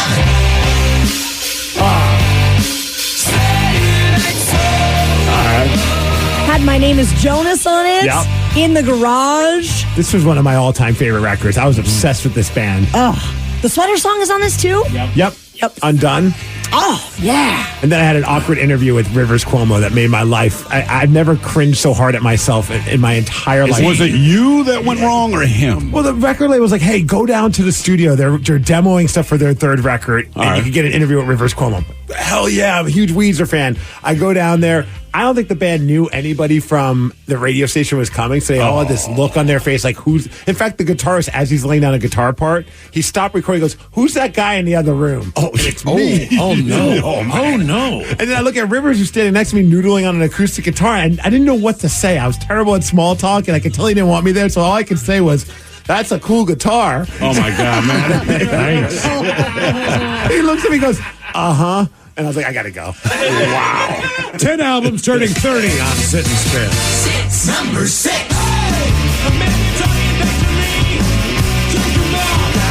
Separated. This one makes me feel old. I Like don't know. Offspring Smash turning 30 is like, how did that happen? It doesn't seem like it's 30 years. Doesn't seem like it at all. Not at all. But I don't know, because everything they do kind of sounds the same. It's all kind of silly, but it's all kind of upbeat. I don't know. I feel like you're smiling in spite of yourself. Like, I don't even know if this is a good song, but I like it.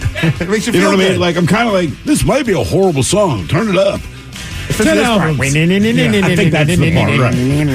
10 albums turning 30 on Sit and Spin. Number 5. Come to karaoke, I might just sing you this song. Will there ever be a whole reunion? No. Are people clamoring for it? No. Married people aren't. Oh, man. Come on. Come on. These are 10 songs turning 30 on Sit and Spin. Number 4. Black hole sun, won't you come? Yeah, this makes me feel old. Yeah. Well, to be honest with you, when this song came out, all of us were on the East Coast. I loved Soundgarden at the time. Yeah. I loved the lyrics, but they didn't make sense until I moved here. I know. And then they all kind of clicked in. I was like, oh, God, yeah. This all makes sense now. Yep. Now that I live here, I'm like, yes, Black Hole Sun. And the music video is just like a walking acid trip. It is. All the eyes are It's so big strange. and creepy. I told Kim Thale that to his face. I was like, love you guys. Like, that video was strange for me at that age. He's like, you think? I was like, yeah. And it was a massive hit. Yeah. I'm not positive I still get it. These are 10 albums turning 30 on Sit and Spin. Number 3.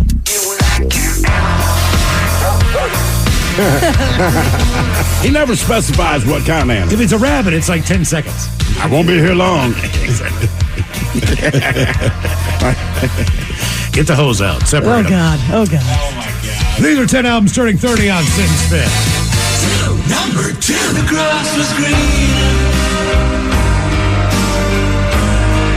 Pink Floyd, The Division Bell. Oh, yeah. Both Ted and I just looked at each other going, Like, what the F is this? Is it like Roger Waters was gone for a minute now, yeah? Yeah. For this album? Yeah.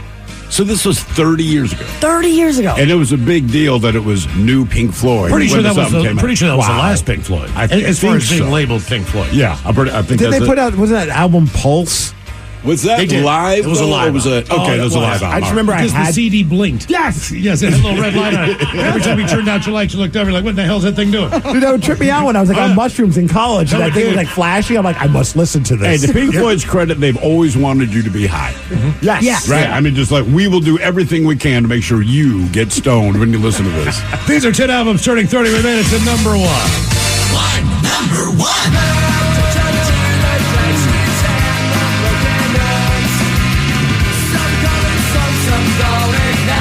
We just all like to say Dookie back in the day. It's funny how we just refer to this record as like an iconic record and don't even like think about the fact that we're just saying an album that's called Dookie. You know, because everyone's old now, right? Yeah. We're going back 30 years to the iconic album, Dookie. Right. Daily Mix, weekday morning starting at 6 a.m. right here on The Rock. Thank you guys for stopping by. We appreciate Thanks, it. gents. Coming up, we'll drink and toast with a shot of the day. You are listening to The Men's Room. Maximize the compensation for your injury claim with Phillips Law Firm. With over 80 years of combined legal experience, they won't allow the insurance companies to dictate what's good enough for you. Whether it's an auto accident or workplace injury, contact Phillips Law Firm today. If they don't win, you don't pay. A peanut butter M&M's production. In a world where Super Bowl winners get the world's admiration and a fancy ring, but the runners-up get nothing, one retired cop returned... That's one retired quarterback. Read the script. Oh, sorry. One retired quarterback returns to claim what's his. That's claim a ring with diamonds made from M&M's peanut butter. But you're on a roll. The Ring of Comfort, coming soon to a Super Bowl near you. Okay, picture this. It's Friday afternoon when a thought hits you. I can spend another weekend doing the same old whatever, or I can hop into my all-new Hyundai Santa Fe and hit the road. With available H-Track all-wheel drive and 3-row seating, my whole family can head deep into the wild. Conquer the weekend in the all-new Hyundai Santa Fe. Visit HyundaiUSA.com or call 562-314-4603 for more details. Hyundai, there's joy in every journey. 2024 Santa Fe, available early 2024. Every year, one thing is always predictable. Postage costs go up. Stamps.com gives you crazy discounts of up to 89% off USPS and UPS services, so your business will barely notice the change. Stamps.com has been indispensable for over 1 million businesses just like yours. It's like your own personal post office. No lines, no traffic, no waiting. Sign up with promo code PROGRAM for a 4-week trial plus free postage and a free digital scale. No long-term commitments or contracts. That's Stamps.com, code PROGRAM. 99.9 KISW. The shenanigans continue.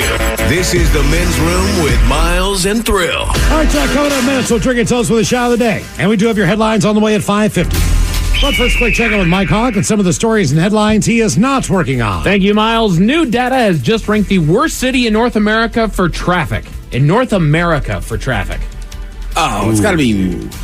Does Mexico City count? Mexico City does count as North America, but no, we actually go north to our friends up in Canada in Toronto. Okay. Worst city for traffic. Okay. Having been there once as an adult, I can confirm that. Is it that bad? It man, it's a lot of people in kind of a tight area. Yeah. And because the city's established where the highways are, that's where they're going to be. It's kind of like Seattle. I where feel like I-5 is where it is. Traffic's going to suck, but there's nothing we can do. Right? I feel like we still get the same shot every year of down in L.A. There comes a time, usually right around where daylight savings time flips over one way or the other. But then there's that 10-mile stretch of highway that is all just brake lights in one direction and headlights in the other. And it is just wall-to-wall traffic. L.A. is, I understand it gets bad. But when it's not bad... you better go 85. So, when it's normal and it's still a little bit busy, you still have to drive pretty fast. Okay. Just to keep up with the flow of traffic. East Coast cities where it's look, the traffic can be bad, but the traffic will be bad at rush hour. Sure. Every other part of the day, like Miles says, everyone's going 95 to 100 miles an hour. Oh, yeah. Toronto just sucks all of the time. Gotcha. All of the time. You know who it doesn't suck for in California is those motorcycles. You ever been stopped in doggone traffic out there? Until someone opens their car door to... I'm glad. Business. I think that should be the law. Look, they chose to go on 2 wheels. Right. Their life is infinitely more dangerous than we are, but if they can go. Wouldn't you? If your car could fit, I just wish they'd slow the hell down, dude. That scares the living daylights out of me. The first time I was in San Francisco or something, it did shock me. I was like, "Oh, yeah." They whiz by there, man. A woman on TikTok posted a video about her 9-year-old daughter being bullied at school for having an off-brand Stanley tumbler. I read that, man. That was the most ridiculous thing. Right. And, she ended up buying her the Stanley tumbler. Right. She did. Just going look, hey, I want to say the Stanley tumbler was $30 or something like that. Mm-hmm. She bought her daughter a knockoff for $7. Right. But the amount of harassment. What a parent should do for her 9-year-old daughter. Okay. Agreed. But the amount of harassment her kid got at school, she goes, I'm going to part with the other $25 and just I think I must be missing something. Stanley's been around for a while, correct? I believe Stanley, look, the one you would recognize is the original one, right? Everybody that worked construction or whatever, it's green. Yeah, the big 30. Had the silver top on it, and there was always coffee in it. Okay. So they've always been around. All right. So I guess it's their functionality. They keep stuff cold to keep stuff hot. At this point, it's just the tumbler. It's just a stylish tumbler that they like. Okay. And that's it. And for whatever reason, it's become all the rage. I mean, and look, Mike and I were talking about there was a funny thing on Instagram, but I mean, these things go in waves. They do. Right? They absolutely do. Bottle. What's the other big one that everybody used? Right? It's like had a Hydro Flask was huge. Right? So I remember that one, yeah. Yeah, so this is just the one right now. Exactly. No. This is the one forever, Ted. My bad. Sorry, not going ladies. away. Yes, it's not going away. It'll last forever.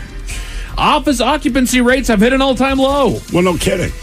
We work downtown. We know. Exactly. And it has been great. It's easier to get around downtown. It is. The one nice thing is right. Traffic is a lot less. Getting around downtown is a lot less. And it all takes you back to one thing Miles said years ago. Our boss makes fun of us because truly, to this day, we struggle with Zoom. Sure. And I remember our boss was giving, because somehow we showed up sideways. Somebody's looking at us. We were sideways on the screen. He's like, Jesus Christ. And Miles goes, yeah, look, we don't feel like we have to learn how to use it. We're at work. By the way, this is a work call. Come into work. How about that? I want downtown to be revitalized. I want people down here, sure, to open up the bars, to open the restaurants, get all that going.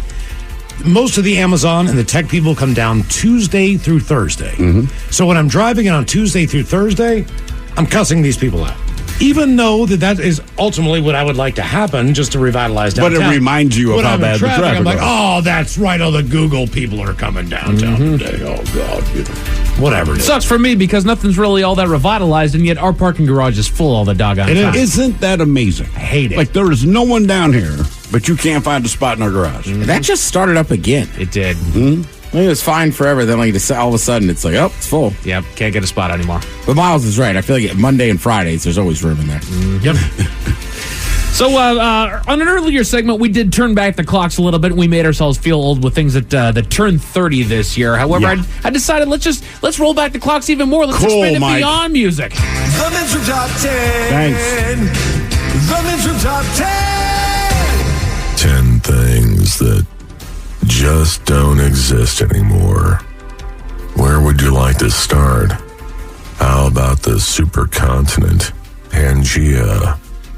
Or maybe bald guys' head wipes? Yes, this practical invention used to clean bald heads and also keep them from reflecting the light. I find it hard to believe this ingenious product didn't stand the test of time. Sorry you didn't get to experience this, Ted. Thrill. Your loss. Yeah. Bald guy's head wipe. So these are actually things from the year that you were born that don't exist anymore. So they don't exist anymore, but they were from the year that you were born. And I got them, honestly, they ranged all the way from 1916 and then goes all the way up to 2017. So I grabbed a handful here. We're gonna kind of hit them from both ends here. From 2016, no longer exists. Anybody remember Samsung's Galaxy Note 7? I remember the name. Was that the thing you wrote on with the stylus? It is, or something? and they still have that one, but specifically the Note 7, if you remember correctly, it had a battery issue that it kept exploding. Oh, yeah, and they actually banned those things from flights because they became an issue during the flight that explode in the middle of the air. Because it happened a lot. Is that the catalyst for why we have to take those things out when we go through TSA? No, because I believe you can actually build an explosive with your phone. Okay. Not your phone. Let's put it this way. They did not help. Right. Because now it's like, we don't necessarily think you have criminal intent, but if you have this, it still might explode anyway. Exactly. I don't know if I had that one, but I definitely had one that was pretty close to it. So I had Samsung's forever. Yeah, I still do, and I still swear by Samsung. But there was a handful of people that had scalded thighs because the doggone thing blew up there. From 1930, did anybody read Mickey Mouse comic strips? Not the comic strip, no. I do know that in my younger days they were still in the newspaper because I'm not old. I did not read them. Disney's not my thing, but they were there. They survived for 65 years after that. So 1995 is when they discontinued those. From 2010, who remembers KFC's Double Down? Yeah, sure. I had one of those. It was honestly great. I understand why it's not there anymore. I don't. Because here's the thing. It's KFC. You know it's not healthy. Right. You don't have to get it, man. 1935, the Monopoly piece, the thimble. Again, these are things from the year they were born that don't exist anymore. The thimble's gone. When did they get rid of the thimble? No, it's still there. No, it's gone. It's gone. It's gone. Any new? What do you mean? No, they changed the piece. Oh, not the piece in the game. I'm like, my grandmother still uses a thimble. No. From the game Monopoly. In the game. Gotcha. Yeah, it's gone. Yeah, I grew up with the thimble, and it sucked. Nobody wanted to be the thimble. Because it's a thimble. Like, who said, I'm a badass. I protect your fingers from sewing. By the way, also was the top hat. Mike Tyson and Michael Strahan both thought it was the symbol. The symbol? Yeah, they thought it was much cooler. I mean, it was always a battle to either be the car or the horse. Yes.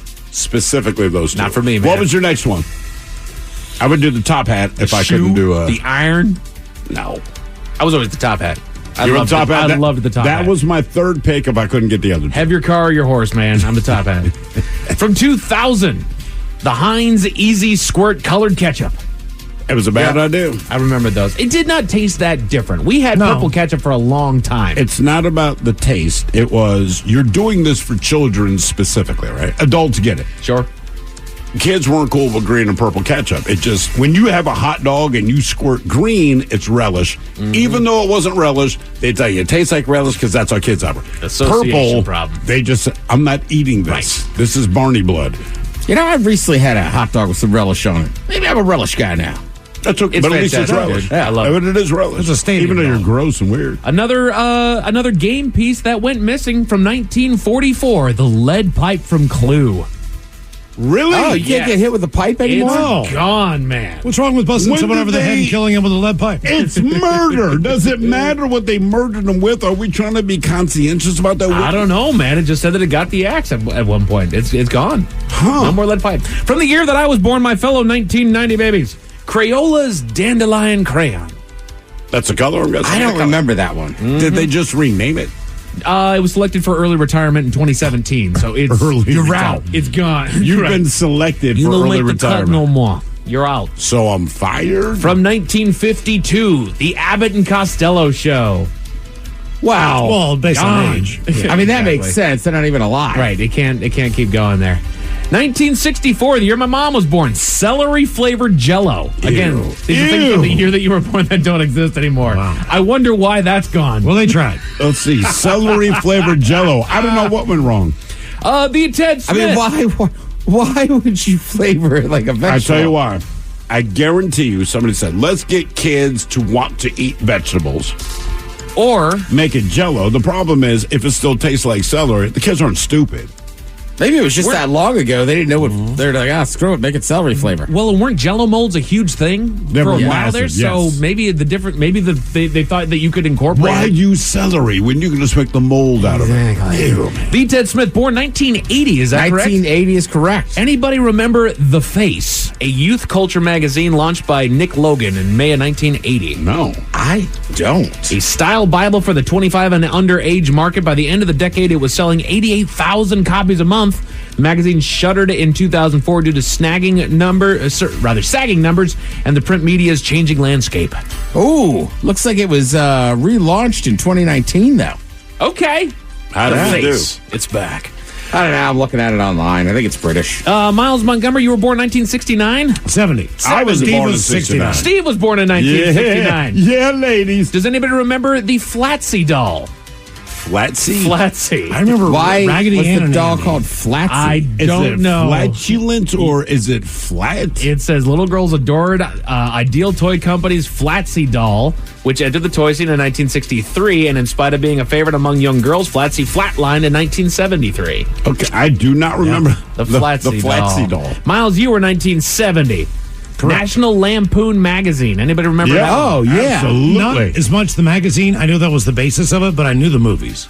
Sure. I remember the magazine, man. It's kind of like Mad or Cracked or any of those. Yeah. Right. Things that from the year that you were born that didn't exist anymore. For those that were born in 1978, I just grabbed a bunch of randos in here. There's a full list. From 1978, Farrah Fawcett shampoo. Ooh. Yes. Anyone who watched TV in the 70s remembers the commercial featuring Farrah Fawcett shampoo. Women across America dreamed they would wash their tresses with this shampoo and wind up looking like one of the Wait. Let's qualify. White women did. Black women were like, I ain't gonna have her hair. But Farrah Fawcett was known for her hair. She had the feathered back and all that. She was hotter than hell. So yeah, I do remember the shampoo. Made your nipples bigger. Gotcha. And the final one that we have on here is from 1975, the year that our boy VD was born. Beard oil. And Betamax ruled the world. Oh, my neighbor. Actually, that was much better than VHS. My neighbor had one, right? It was wild. It just didn't catch on in popularity. Which is great. It was so much better than VHS, but it did not catch on. Why? I don't know. It could have been calls, could have been anything. It could have been advertising. So they were better for home camera use as far as... But also just watching stuff. The quality was so much better. But for whatever reason, VHS absolutely blew up. Just cornered the market. Yeah. I mean, right, because it wasn't just my neighbor. That was like a constant battle. I remember going to get a VHS, and it was like, are we getting that or are we getting the beta? Yep. Gotcha. God, we're old. And we went to Errol's. Video. Blockbuster wasn't even around yet, Ted, Mike. do you remember the video disc? Yeah. That looked the size of like a regular album? Scantron? Is that what it was not called? Scantron. It was Scantron was Sony the and testing RCA. one. I remember that was the next step in tech. But it was called like a video digital. Doggone it. One of my teachers used one in one of my classes, like ScanDisc or something like that. It was cool. Laserdisc. Yeah. But it was a big one. It was like a CD, but it was as big as an album. Hey, by the way, something clears up the Betamax, and I do believe I recall this now. Okay. The porn industry put all of their product on VHS. That's why it's one. I know it sounds like he's joking, but I do believe there's some merit to that, where porn said, let's go VHS. Sure. And here's one thing about porn that most people don't know. It wasn't free. You had to actually go buy it. People can scream and yell about porn. It is the devil's thing. Maybe. The devil's making bank. Porn is the biggest. It's bigger than video gaming. It is bigger than sports. It is bigger than any form of entertainment on this planet. Porn is number one by leaps and bounds. A man wanted for robbery was found because of what he was watching on his phone. What was he watching on his phone? It kind of relates to what we were just talking about, but I'll give you all the details at 5:50. Thank you, sir. Headlines are coming up at 5:50. In the meantime, let's get a contestant on the line for Profile This at 206-803-ROCK. Have we made it to drinking time? Maximize the compensation for your injury claim with Phillips Law Firm. With over 80 years of combined legal experience, they won't allow the insurance companies to dictate what's good enough for you. Whether it's an auto accident or workplace injury, contact Phillips Law Firm today. If they don't win, you don't pay.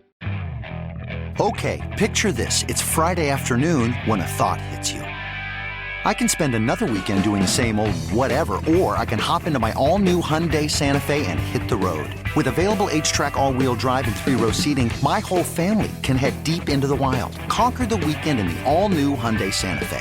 Visit HyundaiUSA.com or call 562-314-4603 for more details. Hyundai, there's joy in every journey. 2024 Santa Fe, available early 2024. A peanut butter M&M's production. In a world where Super Bowl winners get the world's admiration and a fancy ring, but the runners-up get nothing, one retired cop returns... That's one retired quarterback. Read the script. Oh, sorry. One retired quarterback returns to claim what's his. That's claim a ring with diamonds made from M&M's peanut butter. But you're on a roll. The Ring of Comfort, coming soon to a Super Bowl near you. Welcome to UW Tacoma, where education is more than textbooks and lectures. Our tight-knit community weaves together unique personalities, from devoted faculty to inspiring students. Here, we encourage you to embrace your authentic self. Are you passionate about changing the world? Great, so are we.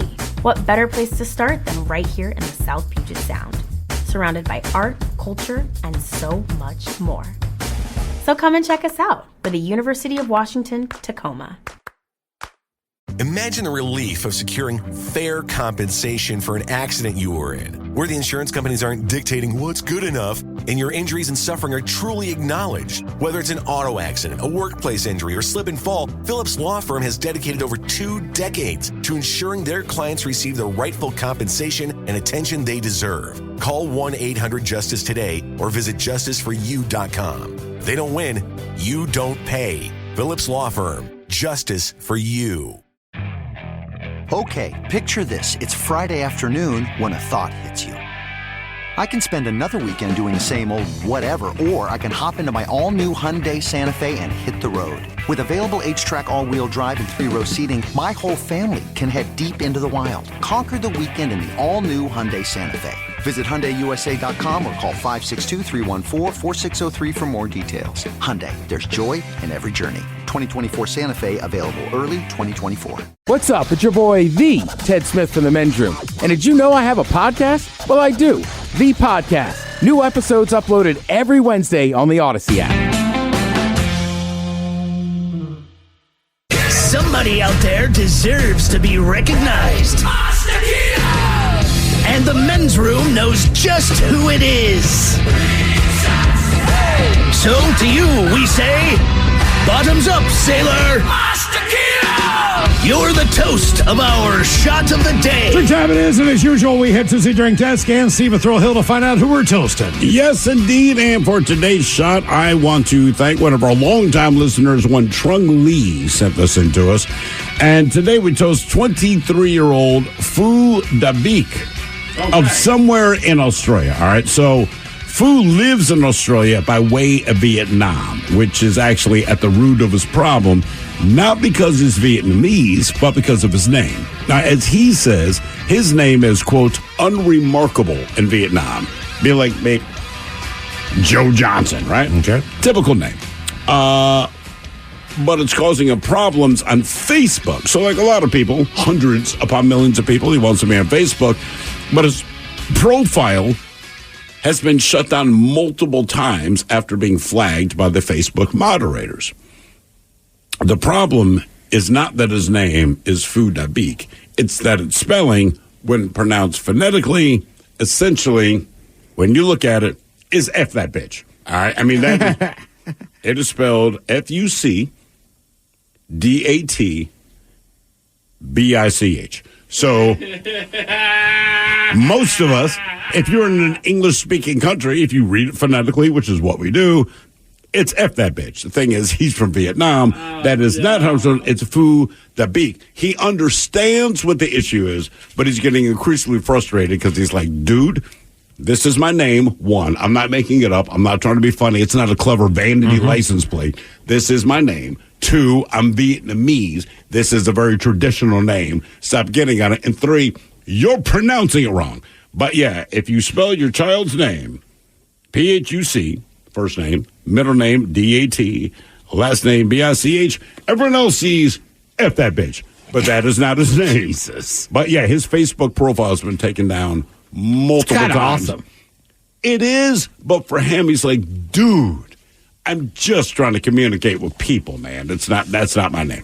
But anyway, so to let me sure I get this right. Phu Dabik. Phu Dabik.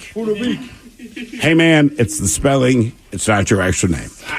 So we pour this booze and we drink this booze because we think it's yummy. Yummy. So over the tongue and down the throat to party in our tummies. Down the hola, bichola. The Men's Room presents Profile This. Yes, Steve Thrill Hill, could you please, everyone, how Profile This is played? Yes, indeed, and it's a very simple game, Miles, where we share with you a real-life news story, something that happened right here on planet Earth. Earth. And as you listen to the story, based on the stereotypes you believe to be true of people and the decisions that people make, we'll ask you what it is that you think makes the story a story. Gentlemen, for time constraints, I apologize to the listeners. We're going to play the game between you, Miles, you, the Ted Smith, and you, Mike Hawk. Game on. You have one of three stories. The Wonderful World of Drugs. We have Bite Me, where you guess the foreign object that ended up on someone's food. And finally, Animalize This, where you guess the animal responsible for causing the problem. Ted Bigot. Drugs. I think Ted misunderstood the question, but we go with the story. A man from Cape Coral was hospitalized after leading multiple law enforcement agencies on a high-speed chase on a Corvette. The Monroe County Sheriff's Office, again, this is Florida, not Washington. The Monroe County Sheriff's Office received multiple 911 calls from drivers reporting a Corvette speeding and recklessly driving. Now, the Corvette was reaching speeds of over 100 miles an hour. As a result, both the Sheriff's Office and the Florida Highway Patrol, they attempted to stop the car multiple times. The vehicle's tires were successfully spiked at a bridge. However, the driver, identified as 25-year-old Odilon Regis, he then fled on foot. Now, he was caught shortly after. It was later discovered the Corvette was a rental. I don't know why that bothers me. It just irritates me. Anyway, the sheriff's office says that Regis was charged with DUI, fleeing and eluding, as well as multiple traffic violations, including reckless driving. Now, the sheriff's office said that he was taken to a hospital and then transported to a Miami hospital due to ingesting pills and other drugs as he was fleeing. Point being, he had drugs in the car. Cops pull him over. He just loads them all in his mouth, snorts them, does whatever it is he's going to do. But they figured it out. So the question is, what other drugs did he, quote-unquote, ingest? Was it methamphetamine? Was it crack? Was it cocaine? Or was it oxys? So meth, crack, cocaine, or oxys, what did this guy start shoving into his gullet when he was running away from the cops? And what did he have on him? Didn't they catch something on him? Did they catch him with something else? And they had him with weed, and they found pills. So he had weed, which I didn't include because that doesn't matter. But he also had pills in the car as well. Okay. Based on the fact that I can get rid of it and it won't mess me up as bad as the others, I'm going to go cocaine. I think he loaded himself full of oxys. I'm going to go oxys, too. It just would seem hard to swallow powder. Okay. Ted might go oxys, I go cocaine. What was this Corvette driving guy on? Meth, crack, cocaine, or oxys? We'll find out next. That was a tease. Maximize the compensation for your injury claim with Phillips Law Firm. With over 80 years of combined legal experience, they won't allow the insurance companies to dictate what's good enough for you. Whether it's an auto accident or workplace injury, contact Phillips Law Firm today. If they don't win, you don't pay. Do relationships have to be easy to be right? Of course not. The best relationships with friends, family, or partners happen when both people put in the time and commitment to make them great. Therapy can help. BetterHelp offers convenient, affordable online therapy. Start the process in minutes and switch therapists anytime. Give your relationship some love with BetterHelp. Visit BetterHelp.com/positive today to get 10% off your first month. That's BetterHelp, HELP.com/positive. A peanut butter M&M's production. In a world where Super Bowl winners get the world's admiration and a fancy ring, but the runners-up get nothing, one retired cop returned... That's one retired quarterback. Read the script. Oh, sorry. One retired quarterback returns to claim what's his. That's claim a ring with diamonds made from M&M's peanut butter. But you're on a roll. The Ring of Comfort, coming soon to a Super Bowl near you. 99.9 KISW. We return to the men's room with Miles and Thrill. Category strikes on profile. This man in Florida was hospitalized after leading police on a high-speed chase. The Corvette that he rented going over 100 miles an hour before being stopped. It took spike strips to stop the car. Either way, he was reported by numerous other motorists on the road, said, look, this guy's out of control. He was on drugs. Question, was it meth, crack, cocaine, or oxys? And let us start with Ted Smith and Mike Hawk. Both of you agreed that it was oxys. It was not oxys. Oh. Miles just played the numbers that dude's driving a Corvette. It's Florida. Why not cocaine? It all makes sense. And you're correct. Yes. I mean, that's the most Florida of things you can do. I mean, that makes sense. I was shocked he could swallow all the powder. I don't know how much it was. I don't know how much it was, but they were like, when he was leaving the car, they're like, he was just dumping it into his mouth. Jesus. The problem is, man, when you go to the hospital and finally get to jail, you have to recover. Ted, you ever seen this move? Not with cocaine. It's the end of the bag. Okay, yeah. That's what that means. Yeah. That's why I've heard you can... But I've done it many times with powdered sugar. Okay. Yes. It's kind of the same thing. Mm-hmm. Except one will kill you, but still. The sugar. Yeah. That's the sugar. Now for all TV news all the time for TV Time with Ted. And now, because your pathetic life is confined to countless hours in front of a talking box, the Men's Room presents TV Time with Ted. All right. The Emmys were on last night. Who watched the Emmys? I did. Did you? I did not. Here's the way it worked, though. We watched football, and my wife had taped the Emmys, so we got rid of all commercial breaks and anything we didn't want to see, so it wasn't so bad. When you condense it... All right, that's not bad. It's honest to God, guys, listen, you have some passive interest in it, right? You don't care about how they're dressed and all that, but she was like, look, we're going to watch the Eagles-Bucks. She's an Eagles fan. Game went how it went. We watched the press conferences after, and when we were done, the Emmys were over. We started at the beginning, fast-forwarded through the crap you don't want to see. Well, I'm always behind the times on stuff. So my thing is, I watch to see who wins, and then based on the category in the show, then I'll take that into consideration to watch. So whether it's a movie, a television series, whatever, like I have not seen Bear or whatever it is. The Bear. Well, Emmys have to be TV. Okay. That's the big difference. Let's see. So Anthony Anderson was the host. I thought this was kind of funny.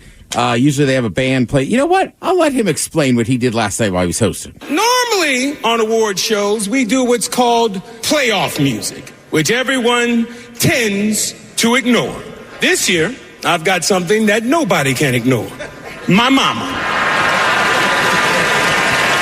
Tonight, my mama, she is going to be the Emmys playoff mama.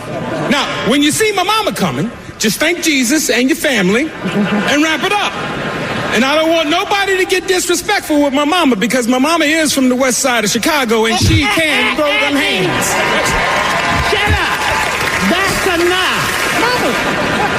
All right, you're supposed to be yelling at the other people, not at me, not in the middle of the monologue. The time's up, baby. Cut to the chase. All right. See what I mean? It worked. Yeah. There was one person that I saw anyway that cut their things short, and I did not realize this, but based on the camera angle from the stage, you kind of see from behind the winner and the podium out into the audience, and there's a big screen that says wrap it up. And I don't know what point they said wrap it up, maybe 15 seconds, 20, whatever, but this person saw that, and his mother stood up, and to Anthony, he just said, and he's going through this thing, he's happy, he won an Emmy, and he's like, thank Jesus, thank my family, I'm out.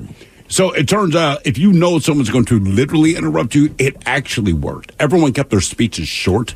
They were concise. They were to the point. Yeah. Well, if they don't have that kind of mama, there's always Will Smith. I just kind of like it. It's kind of like, I don't know if you guys ever watched Showtime at the Apollo. Yeah. But it was... Sorry, I don't mean to like that. No. Yes, I did. Fair. Sorry, man. Fair. Yes, I did, Ted, yes. Mike, you're going to play the Apollo. What do you do before you go on stage? Sweat. Rub a stump. All right. Look that one up. Mike, I want you to do the Apollo Theater.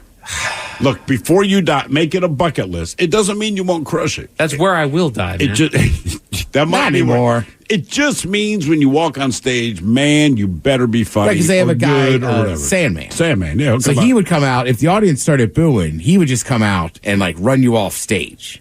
Damn. So that was part of it. So that's what I think they kind of had a thing there. The other funny thing was John Oliver. Did you see his? No. So he was kind of done, but he said, I'm not leaving without being played off by Anthony Anderson's mom. Then he just started naming players of Liverpool's soccer team so he could go over his time. It was actually a brilliant moment because he said what he had to say, and he and his group won a lot of awards. So I want to say it's like his second or third time up, and he goes, and listen, I know Anthony Anderson's mom is here, so I want to get chased off stage, so I'm going to and he literally just named all of the players on Liverpool's soccer team. He's just listed off people you never heard of. Does that mean he's a fan of Liverpool, I guess? Yeah, I'm pretty sure he is a Liverpool supporter. He knows all the guys? Yeah. It's kind of funny, he's English, so obviously he likes soccer, but I know, there's some other big-name athletes. Who's your guy in golf? Rory. McIlroy? Yeah, he's a massive United fan. Okay. Because I've seen him win tournaments before, like the British Open, and he has to mention it, and half the crowd boos him. So it's come on. I was actually hanging out with some English people this weekend. The guy said, "Who's your team?" I said, "Arsenal." And he's like, "All right. If you had said United, I would have called you a C word." I was like, "All right, that's fair." All right. Do you know what's crazy about the Premier League? I did not know this. My wife and I were in London, same reason you were, to see a football game. And there was some big match coming up. And in our minds, we're used to American sports. So if my team's playing your team, we're two different states, cities, all that. And we went into some bar, and the guy's like, you watching the game tonight? We've been hearing about it. It was somebody, Cockspur, whoever it is. And oh, Christ. Tottenham. Okay. But they're playing some other team. And he explained it because I'm at, well, where are they from? He's like, this neighborhood, man. Like, Right, so Arsenal and Tottenham are very close. And he goes, I did not realize that. He goes, man, most of the teams that you hear, they play within 7 miles of each other. It'd be like if Seattle had 6 teams in the NFL, you go, okay, well, I'm Seahawks, I'm this, I'm that. And depending where you live, I did not know that. Well, up in Liverpool, their big rival is Everton, right? Sure. But you can literally see the stadiums like across the river from each other. Yeah, they are not kidding. Well, we went to a lot of it has to do with religious stuff, too. We went to Munich to watch the Seahawks in Tampa Bay last year. Most of the people in that area had maybe heard of it, but did not know why we were there. Yeah. So they had a basic understanding of what was going on, but most did not.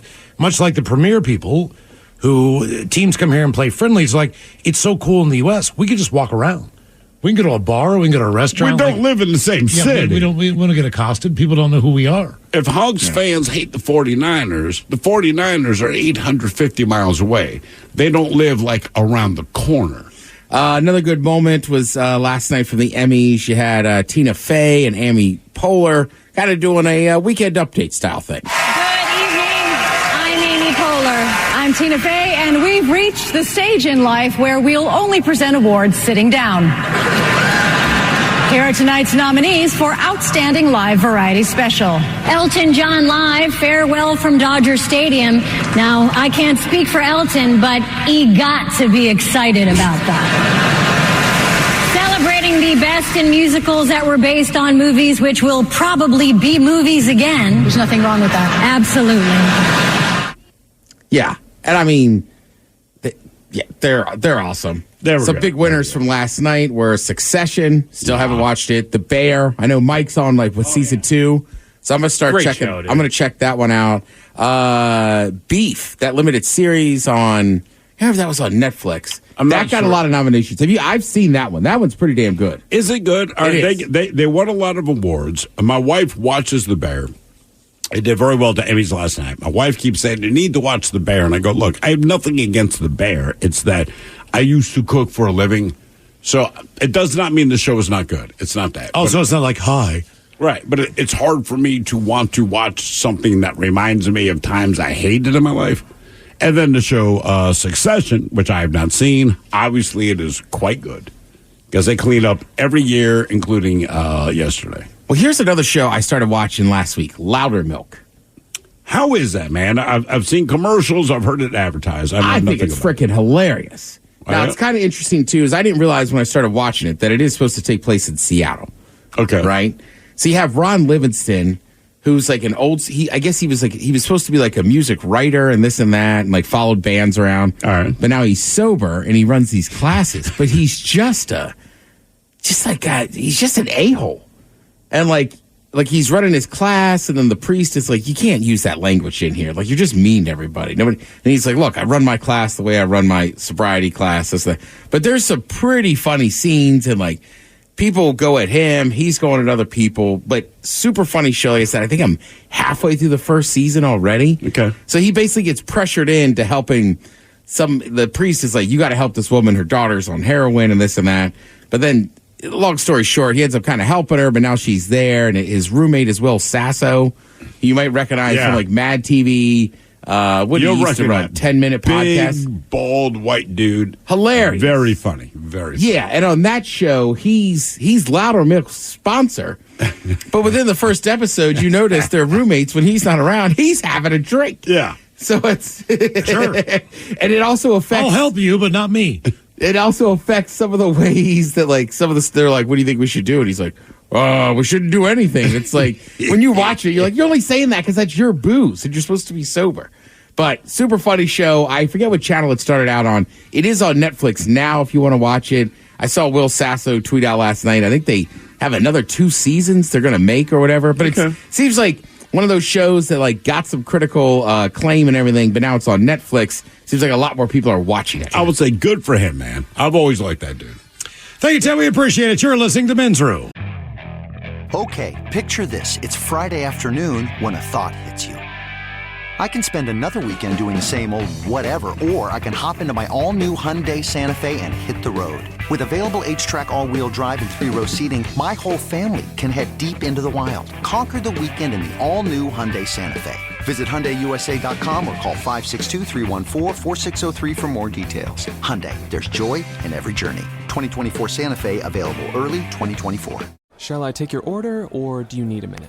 Yes, I'll be ready. Just buying a car on Carvana. What? It's super convenient. I already got pre-qualified in 2 minutes. All I had to do was answer a few questions. What? That's handy. Yeah, now I'm customizing my down and monthly payments. What? That's an exquisite deal. And just like that, Carvana's delivering my car in a couple days. What? Oh, yeah. Sorry, I'll have the burrito. Visit Carvana.com to finance your next car. Financing subject to credit approval. Delivery fees may apply. Without the ones like you, who work tirelessly to keep things running, everything would suddenly stop. Hospitals, factories, schools, and power plants, they all depend on you.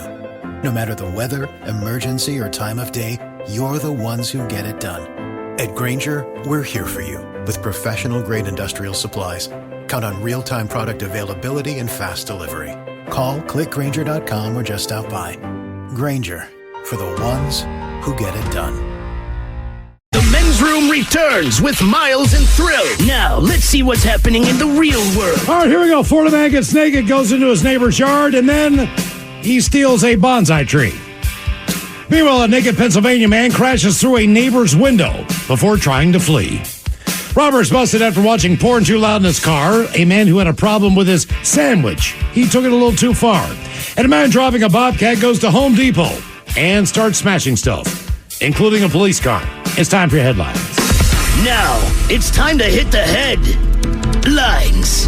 Here's my cop. All right, our top story, we got to St. Louis, where a man was caught due to his perverted nature. The story goes that he and an accomplice were on the run following a robbery of a local Foot Locker. The pair managed to make it out scot-free, $800 richer after snagging the cash from the register. Both men were eventually caught for the crime, but one of which was found a little bit sooner than the other after police got a report about strange noises coming from a car outside of a Waffle House. The caller told authorities that they heard sounds of a woman possibly in distress in the car, and police arrived to find one of the robbers watching porn on his phone in the parking lot. Kind of porn as you watched and they thought the woman was in distress. Well, and that's a power move, too. You're sitting there in your car in the Waffle House parking lot, volume loud enough. Where's the power move so far? Everything you said sounds awful. It's just bold, dude. I don't get it. Bold, yes. Power move. You know, that's fair call. I've been to Waffle House parking lot watching porn. Right. Joey, what are you up to, man? At top volume. Exactly. I don't care if I'm at home all by myself. If I'm watching anything of that nature, it's still down a little bit because you never know who's around, dude. I got it on mute. Right. I don't care what anyone's saying. The audio. I care what you're doing, not what you're saying. Do you check the Bluetooth, too? Make sure that your Bluetooth's not connected now? I will make a note of that today. Yeah, make sure the Bluetooth is turned off, buddy. Kids will be like, yeah, Dad, we know what you're into. There's been more than one horror story of somebody who's fired that up and it's still connected to, the JBL speaker that's downstairs. In other news, sticking with parking lot shenanigans, we go to a Nebraska Home Depot. Police got a call that someone had hijacked a Bobcat front loader and was harassing drivers in the parking lot. By the time police had arrived, he had already rammed into several cars in the parking lot, smashed the windows of an adjacent liquor store, and even lifted one car onto another before turning his sights on arriving officers, smashing into them as well. This went over about as well as you'd expect, and he eventually surrendered to authorities after having guns drawn on him. Yeah, that'll happen. He's now facing several charges. That video is wild. Yeah. I didn't see the first. I just see the part. I'm like, there's no way he just rams that cop car. Yep. He took a chance. Look, up until recently, I had a big mouth till the gun was pulled on me. I shouldn't even tell the story. I had a gun pulled on me fairly recently, and I still talk smack. I got it, Steve. Yeah, if you're going to do it, man. Otherwise, never mind. Doesn't matter. But yeah, more recently than a man of my age believes that this should have happened. Man, we need you here. Can you not? He just wanted to shoot me in the knee. How much were you drinking? Which is a ton. Uh-huh. It was our last show. Oh. And so I found myself in a place and this guy was going to shoot me in the knee, and I was like, then goddamn do it, man. I'm like, don't talk smack, and you're also a bitch because you're one of the last men who still can't fight with their fist. That's where I'm at. Damn it, Steve. He didn't. I didn't. There were no fights. He didn't shoot. Both of us were right. He's a bitch. I am not. I went home. Do you know him? No. Never met him before, but I was like, if you're going to do it, do it. I'm glad he didn't. I was drunk and confident. And then my wife told me, you should feel different about your decisions. Yes. Yes. Yeah. Listen to her. To Pennsylvania, where a man took crazy to a different level. Please. Hang on. I got one more question. Why the kneecap? So, I don't know why the kneecap, but I was stumbling drunk and I touched his car was the thing. So, at this point, it sounds like I had fallen over in the bushes because I'm that hammered. And the guy walks out of his car. I've never seen him before in my life. He's probably like 24 or something. Yo, man. Hey, what's up, dude? I can't figure out where he's at first. Comes out, you touched someone's car. I said, yeah, I did, trying to keep my balance. If you touch someone's car, you should expect to get shot in the knee with a 9mm. You got a 9mm? Yeah, I do. I said, then do it, man. I'm a man. Right. I was growing as a man, so we throw fists. If you're a bitch, I said worse things than that. But I said, if you want to be that, be that. But, brother, if you ain't going to do it, don't say it. And he backed down. I know my role in life. Yeah. I know my role in life, man. Either come with it or shut the F up. He shut the F up, Mike. I made it home. And then I got admonished by my wife and felt bad for like 3 days. Yeah, that's right. To Pennsylvania, where a man took crazy to a different level. Oh, God, yeah. True story, man. Yeah, True there goes. Story. Oh, I believe you. Oh, yeah. Oh, yeah. That was the thing. That night. I just didn't want to hear it. Like, either man up or shut up. And pull out a gun. Come on, bitch. Bro, let's be men. Let's be men. No, be a man. If you were born with a penis, it's not about being a man, and scream Steve. that you have one, then be a man. You pull out a gun when you're the being weaker. Being a man, you don't put yourself in that situation in the first doggone place. You got responsibilities that you got to upkeep and not put yourself in that danger, damn it. You're right. But as a drunk man, these things happen. As the sober man, I'm like, reckless. Be a reckless fool. I can be reckless. I'm still a man. He was completely sober. You know what? I'm just going to do it. I'm just going to do it. Just in case these stories have left a bad taste in your mouth. And I got his license plate number. Thankfully, there's good news. Right here in our own backyard, a resident in Everett stepped in for a local business. At about 3 a.m, local authorities got a call about an alarm going off at a nearby marijuana dispensary.